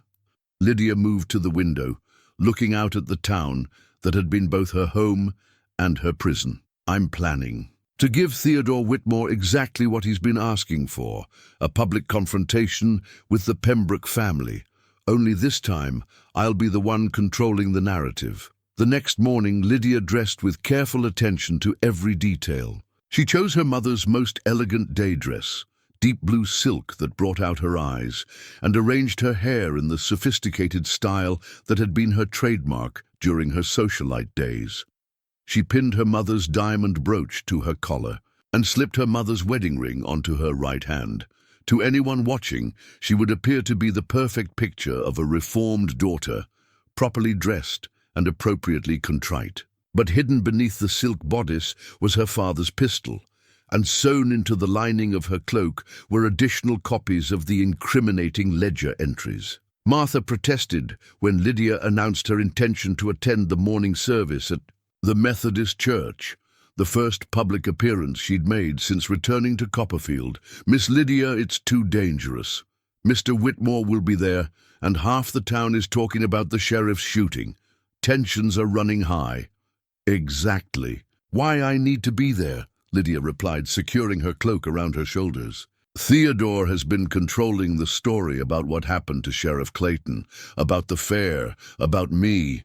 It's time people heard a different version." The walk to church felt like a march to battle. Lydia held her head high as she made her way down Main Street, aware of the curious stares and whispered conversations that followed in her wake. Some faces showed sympathy, others condemnation, but all showed intense interest in the woman who had defied social convention and lived to walk among them again. The church was packed, as Martha had predicted. Theodore sat in his usual prominent pew near the front, his mother beside him, wearing an expression of pinched disapproval. When Lydia entered, a hush fell over the congregation, broken only by the rustle of turning heads and murmured comments. Lydia chose a seat in the middle of the church, neither hiding in the back nor claiming undeserved prominence in the front. As she settled into the pew, she felt the weight of dozens of eyes upon her, measuring, judging, waiting to see what she would do next. Reverend Matthews, a kind man who had baptized Lydia as an infant, seemed flustered by the charged atmosphere. In his normally peaceful sanctuary, his sermon was a meandering discourse on forgiveness and redemption that satisfied no one, least of all Theodore, who clearly had been hoping for a more pointed message about wayward daughters and social responsibility. When the service ended, and the congregation began to file out, Theodore made his move. He positioned himself near the church doors, effectively blocking Lydia's exit, and waited for the crowd to thin enough that any confrontation would have maximum visibility. "Miss Pembroke," he said loudly enough for everyone within 20 feet to hear. "How good to see you looking so recovered from your recent illness." The pause before illness was carefully calculated, a verbal sneer that suggested he knew perfectly well she hadn't been sick. Lydia met his gaze steadily, refusing to be intimidated. "Thank you for your concern, Mr. Whitmore. I'm feeling much stronger now. Strong enough, in fact, to take a more active interest in community affairs. How admirable, though I do hope your recent experiences haven't given you any inappropriate ideas about your place in this community." "On the contrary," Lydia replied, her voice carrying clearly in the sudden silence that had fallen over the nearby congregants. "My recent experiences have given me a much clearer understanding of exactly what my place should be." She stepped closer to Theodore, close enough that only he could hear her next words. "My place is wherever I choose it to be, Mr. Whitmore. And right now, I choose to be a very inconvenient problem for men who think they can intimidate women into compliance." Theodore's face flushed red, but before he could respond, Lydia raised her voice again for the benefit of their audience. "I understand there's been some concern about the traveling fair that visited our town recently. Some suggestion that they might have been involved in the terrible attack on Sheriff Clayton." "There's more than suggestion," Theodore replied, his voice tight with anger. "There's evidence." "What evidence?" Lydia's question cut through his words like a blade. "I'd be very interested to hear what evidence you have, considering the fair left town a full day before the sheriff was shot." Murmurs rippled through the crowd. Clearly, not everyone had been aware of that particular detail. "The timing of their departure is suspicious in itself," Theodore said, but his voice lacked its earlier confidence. "It suggests they knew trouble was coming, or it suggests they had other commitments to fulfill, as traveling performers typically do." Lydia smiled pleasantly, but her eyes were hard as steel. "Unless, of course, you have specific evidence, linking any member of the fair to the crime, witnesses perhaps. Or are we simply meant to accept your word that these strangers are guilty of attempted murder?" Theodore's jaw worked furiously, but he couldn't produce evidence that didn't exist. Around them, the crowd was listening with growing interest, some beginning to nod at Lydia's logic. "I find it curious," Lydia continued, "that you're so eager to blame outsiders for our troubles when the real problems in this community might be much closer to home. What are you implying?" "I'm not implying anything. I'm stating facts." Lydia reached into her reticule and withdrew a folded paper, not the ledger copies, but a list she had prepared that morning. "For instance, the fact that 3 families have lost their homes in the past year due to sudden changes in their loan terms at the Whitmore Bank. The fact that 2 businesses have been forced to close after mysterious fires that occurred shortly after their owners refused to sell to certain interested parties. The fact that Sheriff Clayton was investigating these incidents before he was shot." The crowd was listening intently now, and Lydia could see recognition dawning on several faces. People who had suffered these misfortunes but had been afraid to speak out. People who had suspected connections but hadn't dared voice them. Theodore's face had gone from red to white. "You're making serious accusations without proof." "I'm stating facts that can be verified by anyone willing to look into the public records." Lydia's voice remained calm, reasonable, but loud enough to carry. "Records that Sheriff Clayton was reviewing before someone decided he had become inconvenient." "How dare you?" "How dare I what?" Ask questions, seek truth, exercise the right of any citizen to examine the conduct of those in positions of power. Lydia took another step forward, and Theodore actually stepped back. Or are you suggesting that some people in this community are above scrutiny? Before Theodore could respond, a commotion at the edge of the crowd drew everyone's attention. Tommy Fletcher came running up the church steps, his face flushed with excitement and exertion. "Miss Lydia, thank God you're here. They're coming back. The fair folks are coming back." Theodore spun around, his eyes wide with alarm. "What do you mean, coming back?" "Saw them on the North Road, heading this way with a wagon train." "But that's not all. There's territorial marshals with them. A whole group of them, wearing official badges and everything." The effect of this announcement was immediate and dramatic. Theodore's face went ashen, while several members of the crowd began talking excitedly among themselves. If territorial marshals were coming, it meant someone had filed formal complaints about criminal activity in Copperfield. Furthermore, Tommy continued, his young voice carrying clearly, "Word is, they've got warrants. Not for the fair folks, for other people. People right here in town." Theodore's gaze snapped to Lydia, suspicion and fear warring in his expression. You sent them information." "I sent them the truth," Lydia replied calmly. "Something that's been in rather short supply lately." The crowd was beginning to disperse now, people hurrying home to spread the news and prepare for whatever was coming. But Theodore remained frozen in place, staring at Lydia with a mixture of hatred and something that might have been respect. "You have no idea what you've done," he said quietly. The consequences will be justice, Mr. Whitmore, something else that's been in short supply." Lydia straightened her shoulders and looked him directly in the eye. "And if that frightens you, perhaps you should ask yourself why." As she walked away from the church, leaving Theodore standing alone on the steps, Lydia felt a sense of completion settling over her. She had chosen her battlefield, made her stand, and fired the first shot in a war that had been brewing since the moment she first defied expectations. Behind her, the sound of approaching hoofbeats announced the arrival of the territorial marshals and their escorts. Among those escorts, she knew, would be Gus, no longer hiding, no longer running, but returning as himself to face whatever came next. Sheriff Clayton's badge, when the marshals pinned it to Gus's chest an hour later, caught the afternoon sunlight like a promise. The wounded sheriff, propped up in Doc Henderson's office, had made the recommendation himself, and the territorial authorities had been more than happy to appoint someone they could trust to help clean up the corruption that had infected Copperfield. As the newly appointed acting sheriff, Gus would have the authority to investigate Theodore's crimes properly, with the full backing of territorial law. And as a man who understood the cost of fighting for justice, he would have the determination to see it through. The war for Copperfield's soul was about to begin in earnest, and this time the forces of justice would be fighting with more than just hope and determination.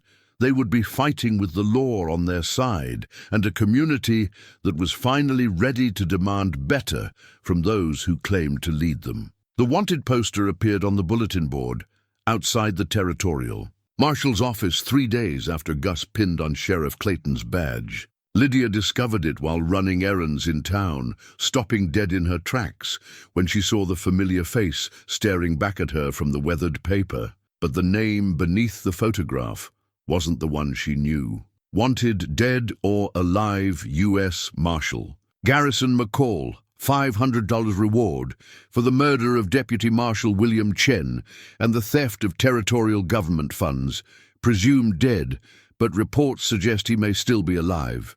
Extremely dangerous. Approach with caution.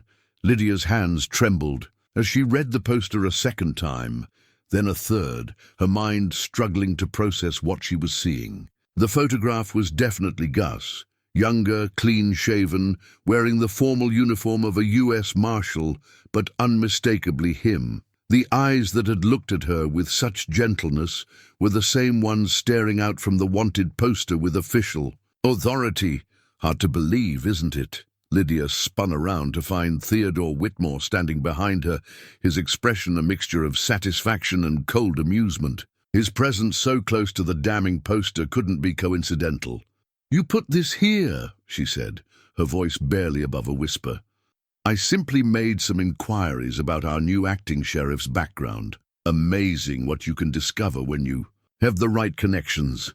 Theodore moved to stand beside her, studying the poster with feigned interest. Marshal Garrison McCall.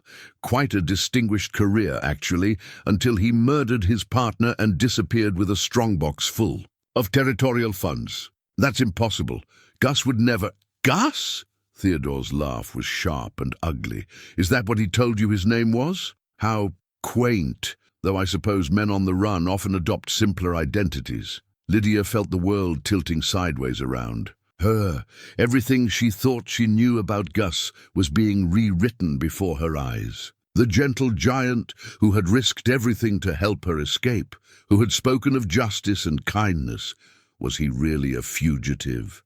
A murderer? "I can see the doubt in your eyes, Miss Pembroke." "Good. You're finally beginning to understand the kind of man you've been defending." Theodore's voice grew silky with false concern. "A man who seduced you into helping him evade justice. A man who used your rebellion for his own criminal purposes." "No." The word came out stronger than Lydia felt. "I don't believe it." "Believe what you like." The territorial marshals who appointed him clearly didn't check his background very thoroughly. But once they learn who they've actually given a badge to, Theodore shrugged eloquently. "Well, I imagine they'll want to correct their mistake rather quickly." "You're going to tell them. I'm going to do my civic duty as a law-abiding citizen." Theodore's smile was predatory. "Unless, of course, you'd like to discuss alternative arrangements." The threat was clear, even unspoken. Theodore would keep quiet about Gus's past in exchange for Lydia's compliance with his original proposal. Marriage to him, submission to his control, abandonment of any thoughts of independence or rebellion. "Think carefully, Miss Pembroke.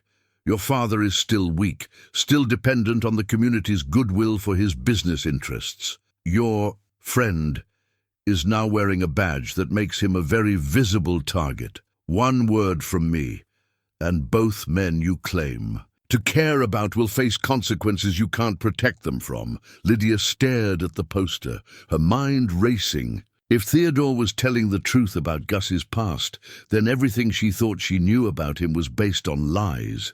But if Theodore was lying or manipulating the truth for his own purposes, then an innocent man was about to be destroyed by false accusations. "I need time to think," she said finally.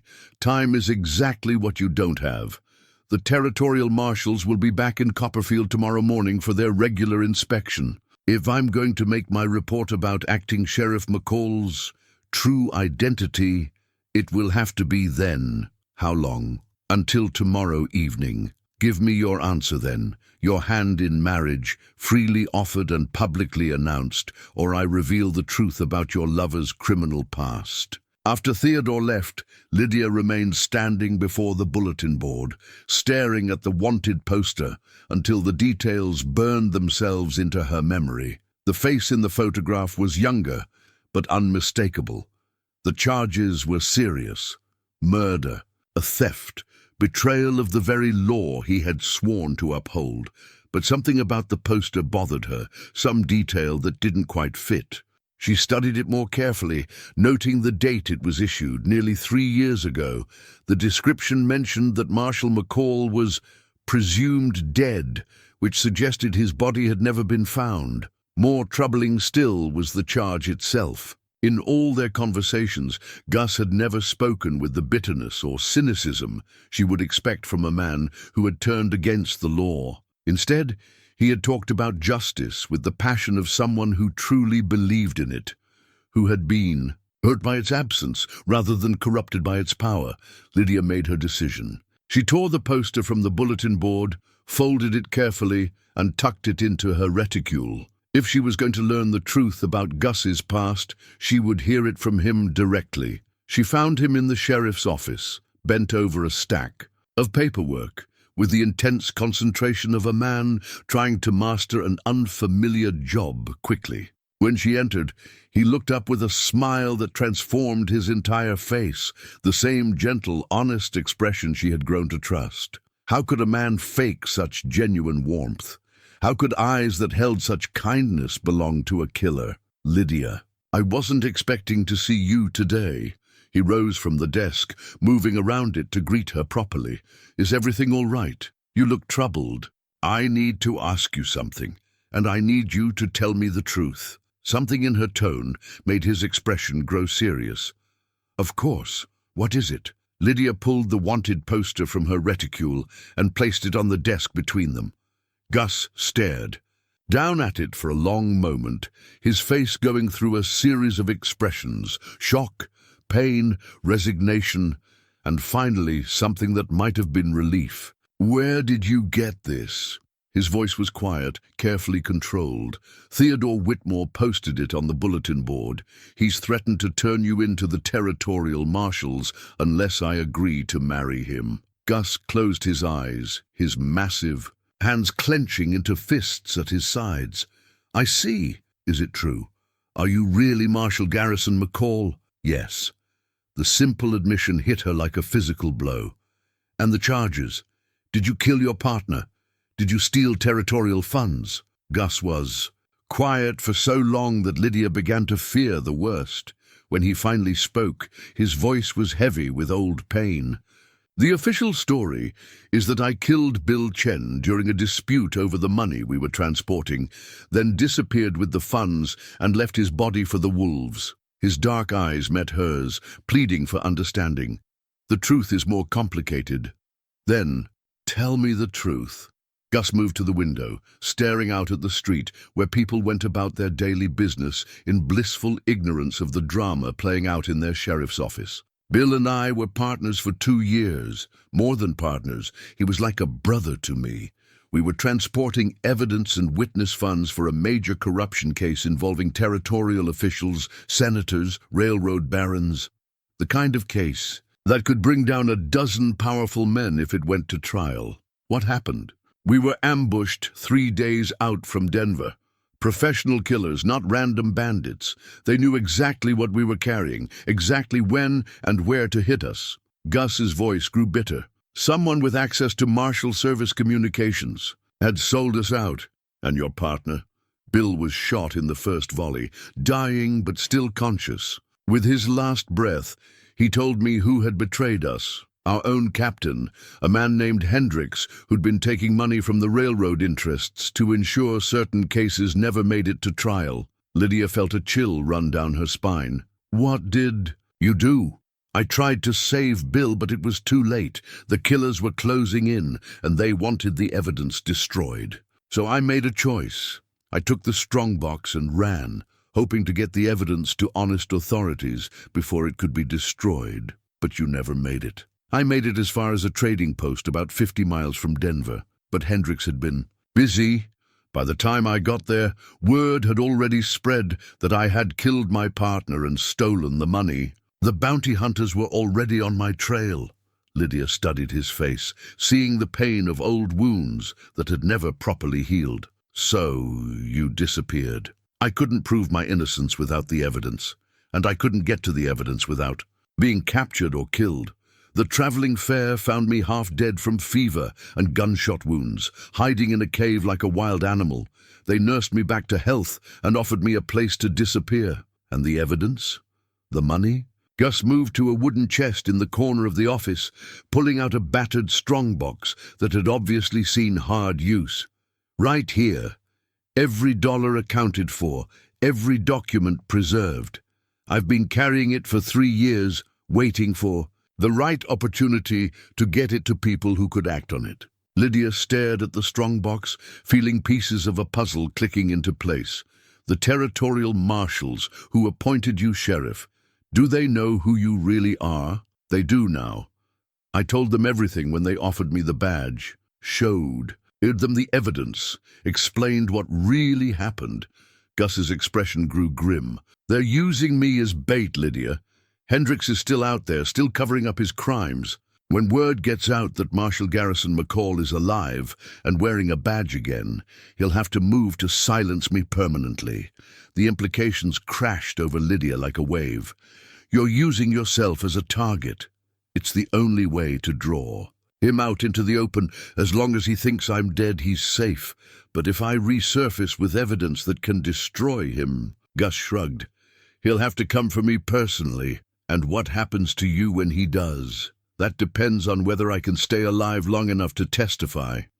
Lydia felt anger rising in her chest, not at Gus for deceiving her, but at the circumstances that had forced him into such deception. Why didn't you tell me? Why let me believe you were just a traveling performer? Because I wanted to be just a traveling performer, at least for a while. I wanted to be someone who could offer you a simple life, an honest life, without the complications of a past that could get you killed. His voice grew soft. I never meant for you to become involved in this mess, but I am involved. Theodore knows who you are, and he's planning to use that knowledge to destroy both of us. Then we need to move faster than he expects. Gus moved to the desk, pulling out a map of the territory. The territorial marshals are coordinating with federal authorities to set a trap for Hendricks, but it has to look convincing. I have. To appear vulnerable, isolated, an easy target. What kind of trap? The kind where I make myself visible enough to draw him out, then hope I'm fast enough to survive the encounter. Gus looked up from the map, his expression serious. Lydia, I need you to understand something. When this is over, if I survive, I'll still be a federal marshal. That's not a job that allows for a settled life, a normal family. It means constant travel, constant danger, never knowing when the next case might be the last one. Are you trying to scare me away? I'm trying to be honest about what a future with me would really mean. No grand houses, no social position, no guarantee of safety or security. Lydia moved closer to him, placing her hands on his chest and feeling the steady rhythm of his heartbeat beneath her palms.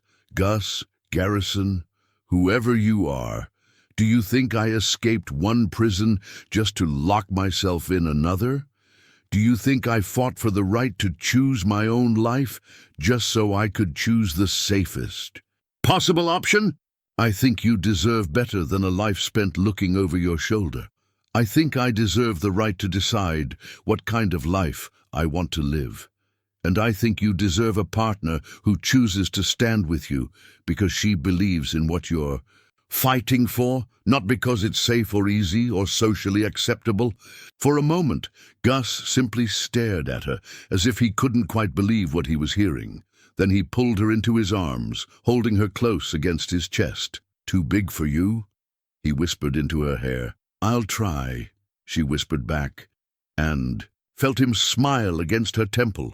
Outside, the sun was setting over Copperfield, painting the sky in shades of gold and red. Tomorrow would bring new challenges, new dangers, and a reckoning that had been 3 years in the making. But tonight, for just a few precious hours, they could hold each other and pretend that love was enough to conquer any obstacle. Even when they both knew that before this was over, one or both of them might not survive to see what kind of future they could build together. The telegram arrived at dawn, carried by a rider whose horse was lathered with sweat from a hard night's journey. Lydia was sitting with her father, reading aloud from her mother's poetry collection, when Martha burst through the bedroom door without her usual polite knock. Miss Lydia, there's news. Bad news. Edmund struggled to sit up in bed, his face creasing with concern. What is it, Martha? Captain Hendricks is dead. Shot down in Denver 3 days ago, along with 2 federal marshals who were trying to arrest him. The book slipped from Lydia's nerveless fingers. If Hendricks was dead, then Gus's primary reason for staying in Copperfield had vanished. The evidence he'd been protecting for 3 years could finally be delivered to the proper authorities. His name could be cleared, and his life as a fugitive could end. But the news also meant something else. Theodore Whitmore no longer had a reason to keep Gus's true identity secret. With Hendricks dead, there was no federal investigation to interfere with, no larger conspiracy to worry about. Theodore could expose Gus simply out of spite, knowing it would destroy any chance Lydia had for happiness. "There's more," Martha continued, her voice heavy with dread. "The telegram says federal marshals are coming to Copperfield today to collect the evidence and escort Marshal McCall back to Denver for debriefing. But Miss Lydia," she hesitated, wringing her hands. "Mr. Whitmore was at the telegraph office when the message came in. He knows."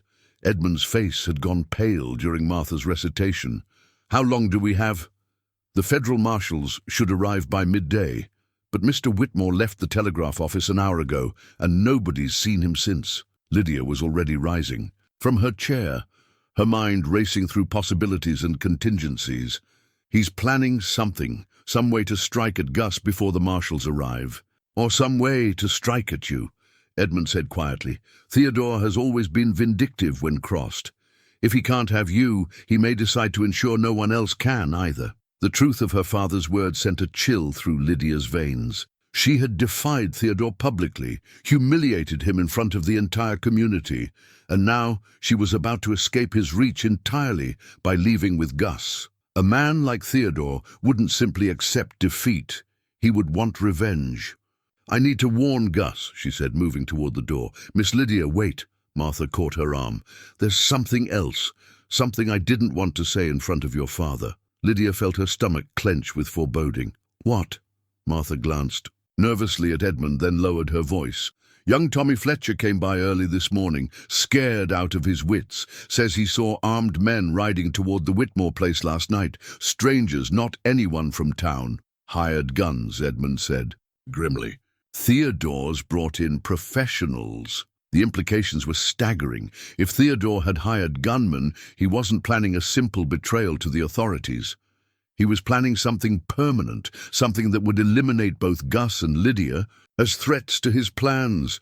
"How many men?" Lydia asked. Tommy thought he counted 6, maybe 8, all carrying rifles, all riding like they knew where they were going. Lydia felt her resolve crystallizing into something hard and unbreakable. For weeks, she had been reacting to Theodore's moves, defending against his attacks, trying to stay one step ahead of his schemes. But defense was no longer enough. If Theodore was escalating to violence, then it was time to take the fight directly to him. She moved to her father's dresser, pulling out the small revolver he had given her. The weight of it felt heavier now, laden with the possibility that she might actually have to use it. "Lydia, what are you thinking?" Edmund's voice carried a note of warning.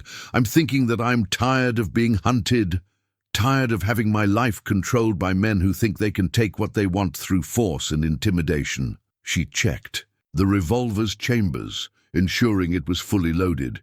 "It's time to remind Theodore Whitmore that some women fight back." But before she could leave, Edmund called out to her in a voice that carried more strength than he'd shown since his heart.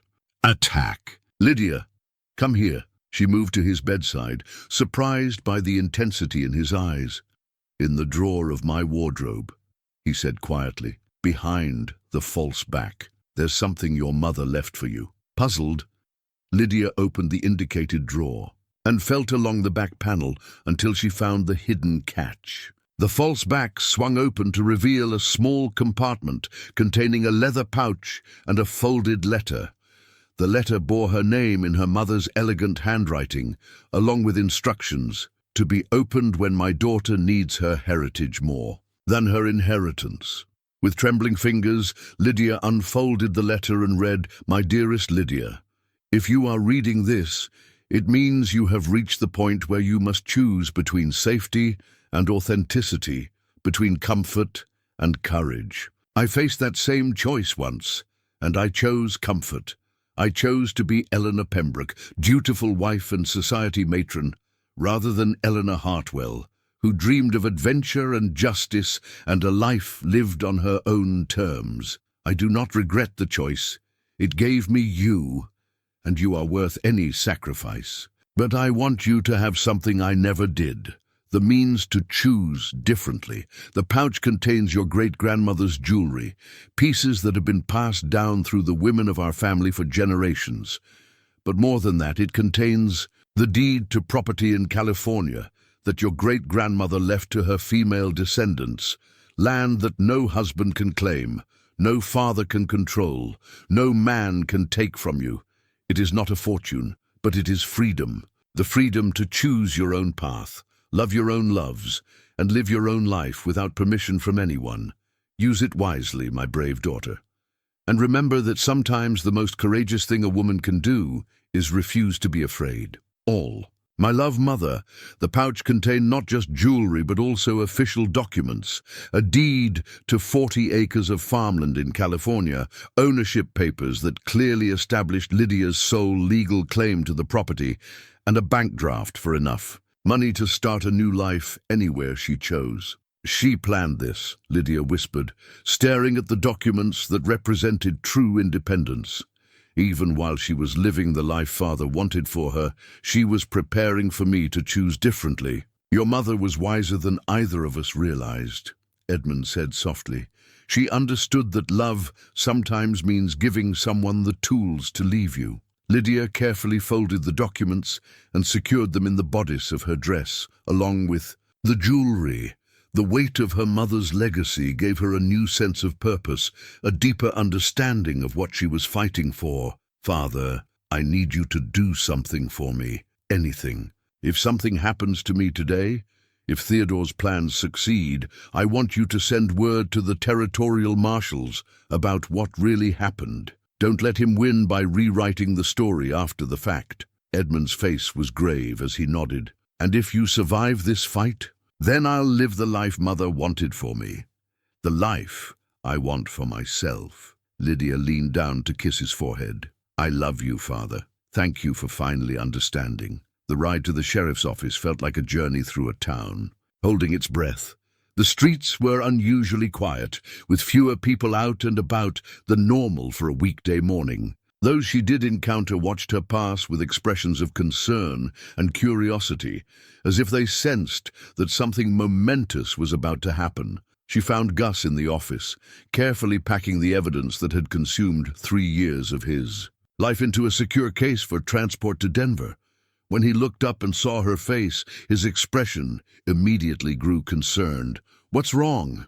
Theodore knows about the federal marshals coming. He's hired gunmen, professionals. She quickly explained what Martha had told her, watching Gus's face grow grimmer with each detail. How many men? 6 to 8, according to Tommy. Gus closed the evidence case and locked it securely. The federal marshals won't arrive for another 3 hours. If Theodore is planning to move against us, he'll do it before then. What do? We don't do anything. I do what I've been trained to do, face the threat head on, and hope I'm good enough to survive it. He moved to the gun rack, selecting a rifle and checking its action. Lydia, I need you to go somewhere safe. Doc Henderson's office maybe, or... No. The word came out sharp and final. I'm not hiding while you face this alone. This isn't your fight. It became my fight the moment Theodore tried to use me as leverage against you. It became my fight when he decided he could control my life. Through violence and intimidation. Lydia pulled out her father's revolver, checking the chambers with steady hands. I know how to shoot, Gus. My father insisted I learn when I was younger. Knowing how to shoot targets and being willing to shoot another human being are very different things. I'm willing to find out. She met his eyes steadily. I'm willing to find out. She met his eyes steadily. Besides, you said yourself that Theodore has 6 to 8 professional gunmen. How long do you think you'll last against those odds, no matter how skilled you are? Gus was quiet for a moment, clearly torn between his protective instincts and the practical reality of their situation. Finally, he nodded grimly. Stay close to me. Do exactly what I tell you when I tell you. And if things go badly... He pulled a badge from his desk drawer, a deputy's star that caught the morning light. If I don't make it through this, you pin this on and tell the federal marshals everything. Make sure the evidence gets to Denver. As he pinned the deputy's badge to her dress, Lydia felt the weight of responsibility settling on her shoulders. She wasn't just Lydia Pembroke anymore, wealthy socialite playing at rebellion. She was Deputy Marshal Lydia Pembroke, sworn to uphold justice regardless of the personal cost. They didn't have long to wait. At 10:30, Tommy Fletcher came running up the main street, his young face flushed with excitement and terror. "Sheriff! They're coming! 8 men armed to the teeth, riding in formation like cavalry!" Gus moved to the window, peering carefully around the edge of the frame. In the distance, a line of riders was approaching at a steady pace, their weapons clearly visible even from several blocks away. "Theodore's not with them," he observed. "He wouldn't be," Lydia said. "He'll want to maintain plausible deniability. If his hired guns succeed, he can claim they were acting on their own initiative to capture a dangerous fugitive. And if they fail, then he'll find some other way to blame their failure on us." Gus checked his rifle one final time, then moved toward the door. Time to find out how this story ends. But as they prepared to step outside and face Theodore's hired guns, a new complication arose.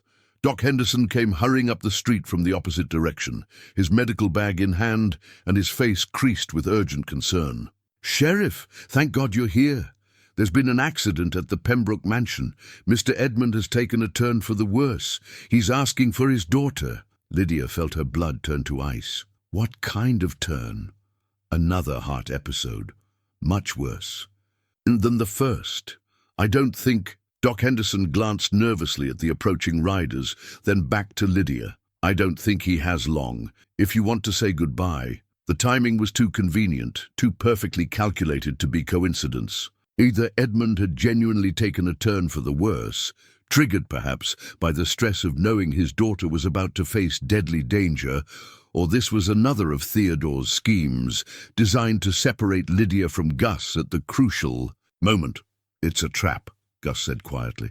"Has to be, maybe. But what if it isn't?" Lydia stared at Doc Henderson's worried face, trying to read the truth behind his concern. "What if my father really is dying, and I spent his last moments fighting? Theodore Whitmore instead of being where I belong? Lydia, I have to go. You know I do." She reached up to touch his face gently. "Handle the gunman. I'll handle whatever's waiting for me at home. We stick together." That was the plan. The plan was to survive this day and build a future together. If my father is really dying, I need to make peace with him before that future can begin. Gus stared at her for a long moment, clearly struggling with the decision. Finally, he pulled her close for a fierce, desperate kiss. "If this is Theodore's trap, then I'll spring it on my own terms." Lydia checked her revolver one more time, ensuring it was secure in her coat pocket. "Give me 1 hour. If I'm not back by then, assume the worst and act accordingly." 1 hour. 1 hour. The ride to the Pembroke mansion with Doc Henderson felt surreal, like something happening to someone else, while Lydia watched from a distance. Behind them she could hear the approaching hoofbeats of Theodore's hired guns, closing in on the sheriff's office, where Gus waited alone. Ahead lay her childhood home, where her father might be drawing his last breaths. The mansion appeared normal from the outside, no obvious signs of ambush or deception. But as they approached the front door, Lydia noticed something that made her hand move instinctively to her hidden weapon. Theodore Whitmore's horse was tied at the hitching post beside the front steps. "Doc," she said quietly, "when did you last see my father? With your own eyes?" Doc Henderson's face went pale. That is, Martha sent word that he had taken ill. And you never actually examined him." "Miss Lydia, I'm sorry. The message said he was asking for you specifically, and with the trouble brewing in town I thought, so it was a trap after all." But knowing that didn't change the fact that she had to walk into it. Theodore had chosen the one lure she couldn't ignore, the possibility that her father needed her. "Stay here," she told Doc Henderson as they reached the front door. "If you hear shooting, ride for help." "Miss Lydia, you can't." But she was already dismounting, already walking toward the front door with steady, determined steps. Behind her, she could hear the distant sound of gunfire beginning in town. Gus's battle with the hired killers had commenced. The front door of the mansion stood slightly ajar, which was wrong. Martha never left doors open, even on the warmest days. Lydia drew her revolver and held it ready as she pushed the door open and stepped into the familiar foyer. "Father!" she called out. "Martha!" "They're upstairs." Theodore's voice came from the parlor. Quite safe for the moment. Lydia moved toward the sound of his voice, her weapon trained ahead of her. She found Theodore standing beside the fireplace, in her mother's favorite parlor, looking perfectly at ease, despite the chaos he had unleashed on the town. "Where are they?" "Your father is in his bedroom, very much alive, and probably wondering what all the commotion is about.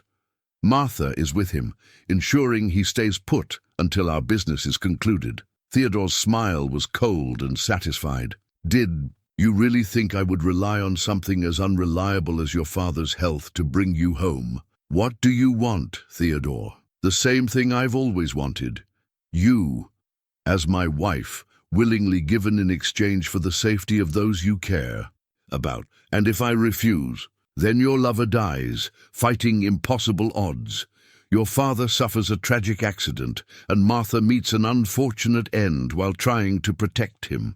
Theodore's voice was conversational, as if he were discussing the weather. "Of course, you might die as well, resisting the tragic home invasion that claimed your family. These things happen on the frontier." Lydia kept her revolver trained on him, fighting to keep her hands steady. "You're talking about murdering 3 people. I'm talking about tying up loose ends. You've caused me considerable trouble, Miss Pembroke. Embarrassed me publicly, interfered with my business interests, and worst of all, chosen another man over me." His facade of calm civility began to crack, revealing the rage and wounded pride beneath. "Did you really think there wouldn't be consequences? The only consequence will be your arrest for conspiracy and murder. By whom? Your friend, the acting sheriff, will be dead within the hour. The federal marshals don't know about any of this. And I'll have witnesses who saw you gunned down by the same criminals who killed him." As if summoned by his words, heavy footsteps sounded on the stairs. 2 men Lydia didn't recognize descended into view. Theodore's hired guards, no doubt left behind to ensure his plans went smoothly, while their colleagues dealt with Gus. "The thing is," Theodore continued, "I don't actually need you alive anymore. I've realized that controlling a dead woman's memory is much easier than controlling a living woman's will." Lydia felt time slowing down around her as she calculated. Distances, angles, possibilities. 2 armed men plus Theodore against her single revolver and whatever advantage surprise might give her. The odds were terrible, but they were the only odds she had. "There's one thing you haven't considered," she said, buying time as she prepared to act. "What's that?" "I'm my mother's daughter." Eleanor's wedding ring caught the morning light as Lydia pulled the trigger, aiming not at Theodore, but at the oil lamp on the side table. The glass shattered in a spray of flame and kerosene, sending fire racing across the expensive carpet and up the heavy curtains. In the confusion of flame and smoke, Lydia dove behind the heavy oak desk, bullets splintering the wood above her. Head as Theodore's men opened fire. But she had achieved what she needed: chaos, distraction, and the promise that whatever happened here, it wouldn't go according to Theodore's careful plans. Outside, the sound of gunfire from town was intensifying. Gus was still alive, still fighting, and somewhere upstairs, her father and Martha were waiting for rescue or mourning her failure. The final battle for her freedom had begun, and this time there would be no retreat, no compromise, no accepting defeat for the sake of peace. This, and time, she would win or die trying. The fire spread faster than anyone expected, feeding hungrily on the expensive fabrics and polished wood that had once been the pride of the Pembroke mansion. Smoke billowed through the parlor, creating a grey haze that turned friend and foe into shadows and made every breath a struggle. Lydia pressed herself against the oak desk, listening to the shouts and curses of Theodore's men as they tried to locate her through the thickening smoke. One of them was circling around the desk, his boots crunching on broken glass and debris, while the other maintained position near the doorway to prevent her escape. Above the crackling of flames, she could hear Theodore's voice, high and strained with fury. "Find her! I don't care if you have to drag her out by the hair. I want her alive." But alive for what? Lydia had seen the madness growing in Theodore's eyes, the complete abandonment of his carefully maintained facade of respectability. Whatever he had, Planned for her now would be far worse than marriage to a controlling husband. The footsteps were getting closer. Lydia could see the shadow of the first gunman moving around the end of the desk, his rifle held ready. In moments, he would have a clear shot at her hiding place. She thought of her mother's letter, of the generations of women who had passed down their strength and determination to this moment. She thought of Gus, fighting for his life in the streets of Copperfield. She thought of her father and Martha, trapped upstairs in a burning house. Then she stopped thinking and started acting. As the gunman rounded the corner of the desk, Lydia was already moving. She came up from her crouch with her revolver extended, firing twice in rapid succession. The first shot took the man in the chest, spinning him around and sending his rifle clattering across the floor. The second shot went wide as she threw herself sideways to avoid return fire from his partner. "She got Jake!" the second gunman shouted, his voice cracking with fear and surprise. "The crazy woman shot Jake!" Theodore's response was a string of profanity that would have scandalized the ladies' auxiliary. "Then shoot her back, you fool! How hard can it be to kill one woman?" Harder than he expected, apparently. Lydia had taken cover behind an overturned chair, and the thickening smoke was making it difficult for anyone to see clearly. She could hear the second gunman moving cautiously through the room, trying to get an angle on her position without exposing himself to her fire. The heat was becoming unbearable. The fire had spread to the heavy curtains and was now climbing the walls, reaching toward the ceiling with greedy fingers. Soon the entire room would be engulfed, and anyone still inside would face a choice between bullets and flames. "Miss Lydia!" Martha's voice came from somewhere upstairs, barely audible over the roar of the fire. "Miss Lydia, where are you?" The sound of Martha's voice gave away their location to Theodore's remaining gunman. Lydia heard his boots on the stairs, moving quickly toward the upper floor where her father and Martha were trapped.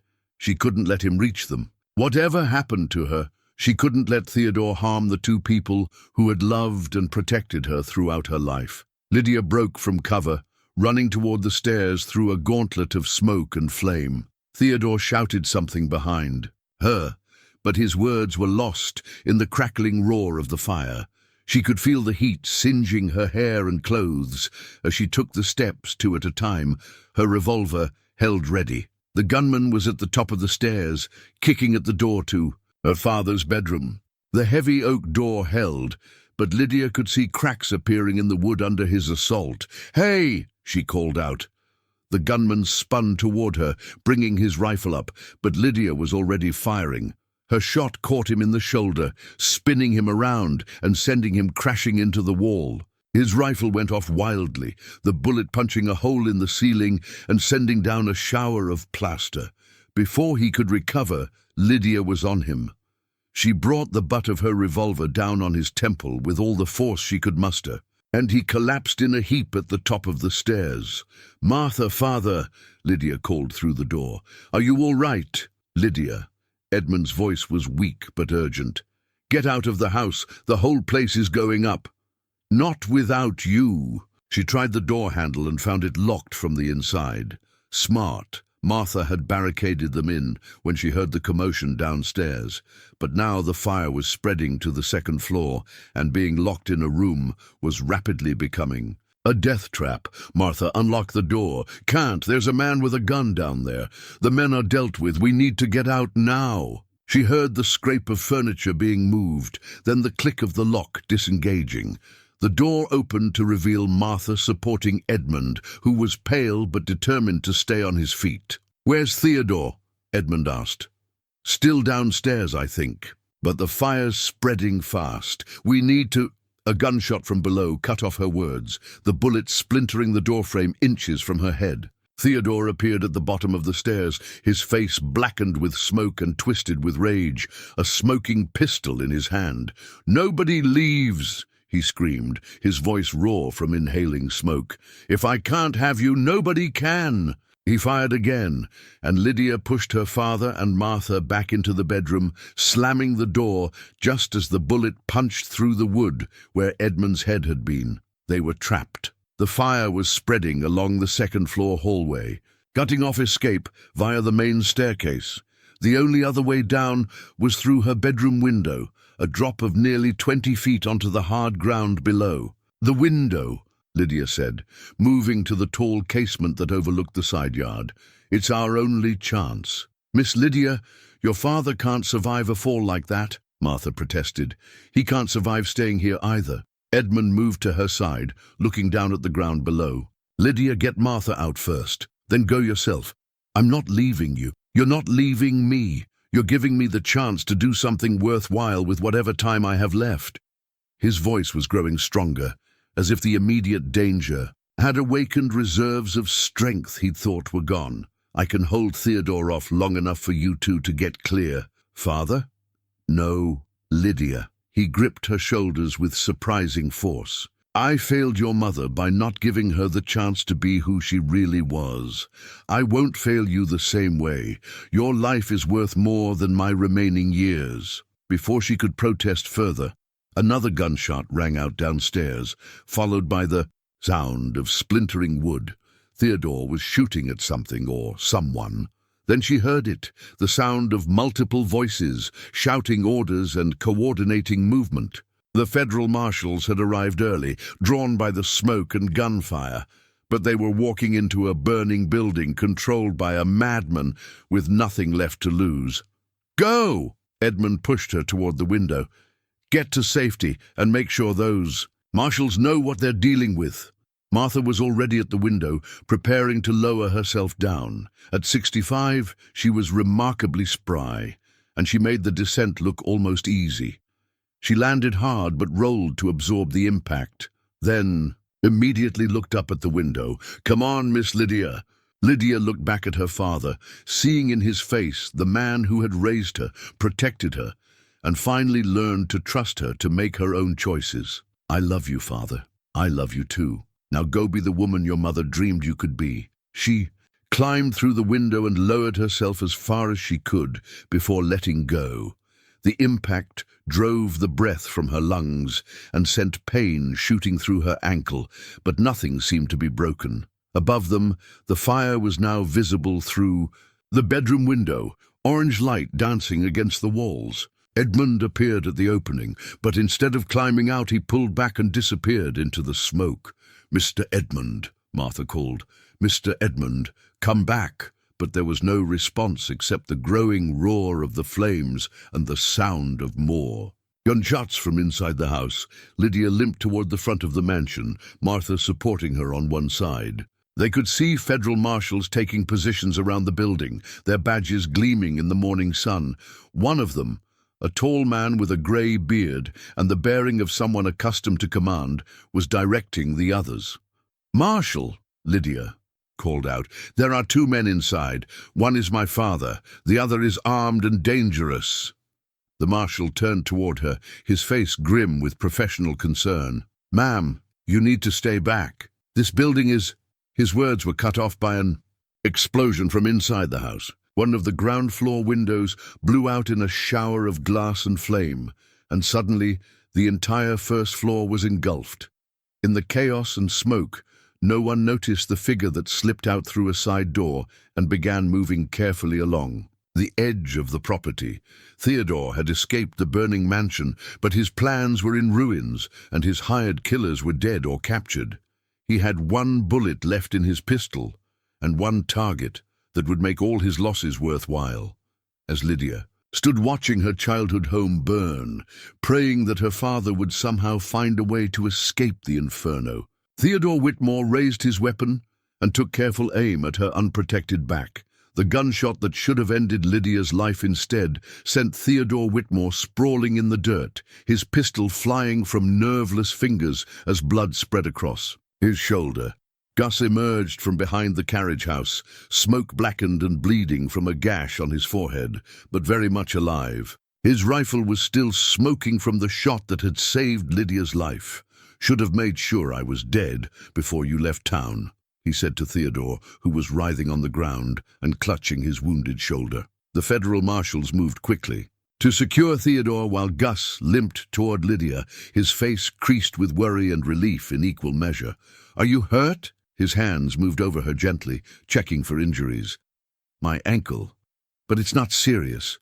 Gus, my father's still in there. As if summoned by her words, a figure appeared at the front door of the burning mansion. Edmund Pembroke stumbled out of the smoke, his clothes singed and his face blackened, but alive and determined. In his arms, he carried the unconscious form of one of Theodore's gunmen, the man Lydia had wounded upstairs. Couldn't leave him. "To burn!"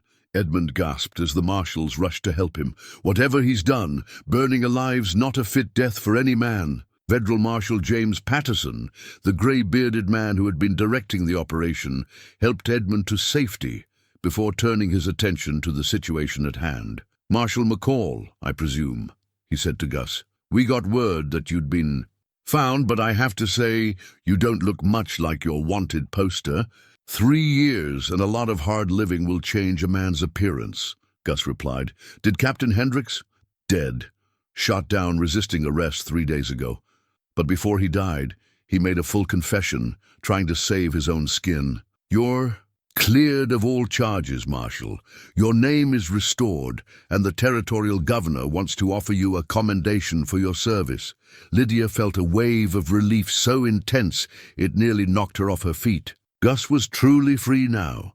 Free to return to his old life, free to resume his career as a federal marshal, free to choose whatever future he wanted, and free, if he chose, to walk away from her without any obligations or entanglements. The thought should have terrified her, but instead she felt only a calm certainty. If their time together had taught her anything, it was that love couldn't be forced or trapped or controlled. It could only be offered freely and accepted with equal freedom. "What about the evidence?" she asked. Marshal Patterson's weathered face broke into a satisfied smile. "Enough to hang a dozen corrupt officials and send twice that many to federal prison. The whole network that Hendricks was protecting is going to come crashing down."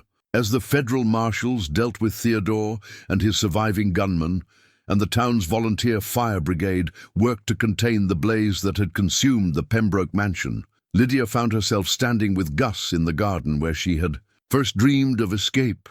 "So," she said quietly, "Marshal Garrison McCall, that has a nice ring to it." "It's who I am," he replied. "Who I've always been, even when I was trying to be someone else." "And what does that mean for us?" Gus was quiet. For a long moment, staring at the smoking ruins of the mansion that had been both her home and her prison. "It means I have a choice to make," he said finally. "The territorial governor has offered me a position as chief marshal for this district, based here in Copperfield, responsible for cleaning up the corruption that's taken root in 6 towns. That's a good opportunity. It is. It's also dangerous work, and it would mean making enemies of some very powerful people. The kind of people who don't hesitate to target the families of lawmen who get in their way." Lydia felt her heart skip a beat. "Are you asking me to marry you, Marshal McCall? I'm asking if you'd be willing to take on the biggest challenge of your life. Being married to a federal marshal isn't like being married to a banker or a merchant. It means long hours, frequent travel, constant danger, and very little security. It also means being married to a man who fights for justice, who stands up for people who can't defend themselves, who believes that doing the right thing is more important than doing the safe thing." Lydia moved closer to him, close enough to see the hope and fear warring in his dark eyes. "It means being the wife of a man I can respect as well as love." "Too big for you." "I'll try." She smiled up at him, feeling the rightness of the moment settle around them like a blessing. "But I have some conditions." "Name them." "First, I want to be your partner, not just your wife. If you're going to be cleaning up corruption in this territory, you'll need someone who understands how powerful men think, how they operate, how they can be brought down." "You want to be a deputy marshal?" "I want to be useful. I want my life to matter for something more than being decorative and agreeable." Gus grinned, the expression transforming his entire face. "Marshal Patterson, did you hear that? I think we've found our first female deputy." The federal marshal, who had been listening with interest, chuckled and shook his head. "The territorial governor's going to have apoplexy, but I've seen stranger things work out. Miss Pembroke, are you prepared to take an oath to uphold federal law? I've been upholding it for the past hour, Lydia replied. I figure it's time to make it official. As Marshal Patterson prepared to swear her in as a deputy, using the star that Gus had given her earlier, Lydia caught sight of a familiar banner being raised over the town square.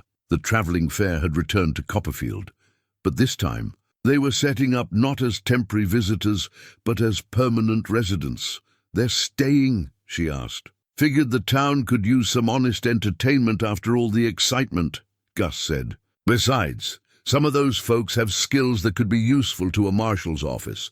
Never know when you might need someone who can pick locks, read people's true intentions, or disappear in a crowd. As the sun set over Copperfield, painting the sky in shades of gold and crimson, Lydia stood in the ruins of her old life and looked forward to her new one. The Pembroke mansion was gone, reduced to blackened timbers and broken stone. But she felt no grief for its loss. It had been a beautiful prison, and she was glad to see it destroyed. Her father, cleaned up and patched up by Doc Henderson, approached them as the last of the federal marshals finished their business. Lydia, he said quietly, I owe you an apology. You already gave me one, Father, and I accepted it. Not for controlling you, for not teaching you to believe in yourself sooner. Edmund's voice was strong, despite his ordeal. Your mother would be proud of the woman you've become. What will you do now? She asked. The house is gone, and most of your business interests were tied up with Theodore's operations. Edmund smiled, and for the first time in years, it was the smile of a man at peace with himself. I'm thinking of starting over. Maybe opening a school, the kind your mother always dreamed of. A place where young women can learn practical skills, alongside traditional subjects. That sounds perfect. And you? What happens to the new Deputy Marshal Pembroke? Lydia looked around at the town that had been her whole world for 28 years, now transformed into the first stop on a much larger journey. Tomorrow, she and Gus would begin the work of bringing justice to a territory that had been without it for too long. There would be dangers, challenges, and probably heartache along the way, but there would also be purpose, partnership, and the kind of love that was built on mutual respect rather than control. What happens, she said, taking Gus's hand and feeling the strength and gentleness in his fingers, is that I finally get to find out how big I really am. The travelling fair's banner caught the evening breeze, snapping proudly in the wind as music and laughter began to fill the town square once again. But this time, the sound didn't represent escape from Copperfield. It represented the transformation of the town itself into a place where people could choose their own paths and live their own truths. It was, Lydia thought, as she pinned her deputy's star firmly in place, exactly the kind of ending her mother would have written if she'd had the courage to author her own story. And it was only the beginning of the story that Lydia was finally free to write for herself. 6 months later, Lydia stood before the mirror in her modest but comfortable home on the outskirts of Copperfield, but the woman looking back at her bore little resemblance to the trapped socialite who had once dressed for endless tea parties and meaningless social obligations. The elaborate gowns had been replaced by practical riding clothes, suitable for long days in the saddle pursuing justice across the territory. Her hair was pinned back in a simple style that would stay neat under a hat, and her hands bore the calluses of someone who did her own work rather than directing others to do it for her. Most importantly, her eyes held the light of someone who had found her purpose. Ready? Gus called from the kitchen, where he was packing supplies for their latest assignment, tracking down a gang of cattle rustlers who had been terrorizing ranchers in the eastern part of the territory. Almost, Lydia picked up the simple gold wedding band from her dressing table, the same ring she had chosen over elaborate jewelry on their wedding day 3 months earlier. It caught the morning light, reflecting not wealth or status, but commitment freely given and joyfully received.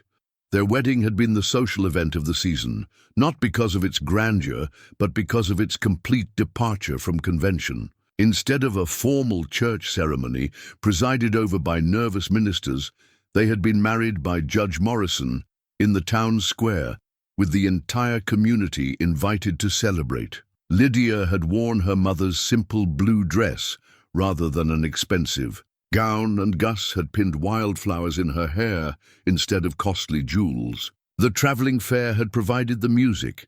Edmund had given her away with tears of pride in his eyes, and Martha had cried through the entire ceremony, while simultaneously directing the feast that followed. It had been everything a society wedding was, not unpretentious, authentic, and filled with genuine joy rather than calculated display. In other words, it had been perfect. Marshal Pembroke McCall, she said to her reflection, testing the name that still felt new and exciting on her tongue. Deputy U.S. Marshal Lydia Pembroke McCall. The combination of names had been her idea, keeping her father's name while taking her husband's, symbolizing the way she was building a bridge between her past and her future, rather than abandoning one for the other. In the 6 months since Theodore Whitmore's arrest, Copperfield had transformed from a town riddled with corruption into a model of frontier justice. Theodore himself was serving 15 years in federal prison, his banking empire dismantled and his victims compensated from the proceeds. The corrupt officials he had bribed were either behind bars or had fled the territory entirely. But more than that, the town had discovered what it meant to govern itself honestly. Town meetings that had once been rubber stamps for predetermined decisions now featured genuine debate and democratic participation. Citizens who had once been afraid to speak out against corruption now took active roles in shaping their community's future. Edmund's School for Young Women had become a reality, funded partly by the sale of salvageable items from the burned mansion, and partly by donations from grateful citizens who had benefited from the cleanup of corruption. Already, it had attracted students from across the territory, young women eager to learn not just traditional domestic skills, but also bookkeeping, basic law, and the practical knowledge needed to run businesses or manage property. "It's everything your mother dreamed of," Edmund had told Lydia at the school's opening ceremony, "and more than she ever dared hope for." The school bore Eleanor Pembroke's name, but its spirit belonged to all the women who had been denied a chance to choose their own paths. Martha served as the head instructor, her lifetime of practical wisdom finally given the respect it deserved, while Edmund handled the administrative duties with the same attention to detail he had once devoted to his business empire. "Lydia!" Gus called again, his voice carrying a note of amused impatience. "The sun's not getting any younger, and those cattle rustlers aren't going to arrest themselves." "Coming," she replied, pinning her deputy's star to her jacket and checking her sidearm one final time. The work of a deputy marshal was everything Gus had warned her it would be: dangerous, demanding, and often thankless. They spent weeks at a time away from home, tracking criminals across harsh terrain and staying in rough accommodations that made her former complaints about thread count seem absurd. But it was also the most fulfilling work she had ever done. For the first time in her life, her intelligence and determination were being used for something that mattered, something that made a real difference in people's lives. Just last month, they had broken up a land fraud scheme that would have cheated dozens of immigrant families out of their life savings. The week before that, they had captured a gang of train robbers who had been terrorizing the railway lines. And tomorrow, after they dealt with the cattle rustlers, they would begin investigating reports of corrupt officials in the county seat. Each case was different. Each victory was earned through hard work and careful investigation, and each success reinforced Lydia's conviction that she had finally found her calling. "There's my partner," Gus said with a smile as she entered the kitchen. He was dressed in his own working clothes, sturdy pants, a practical shirt, and the worn leather gloves that had become his trademark. "The gent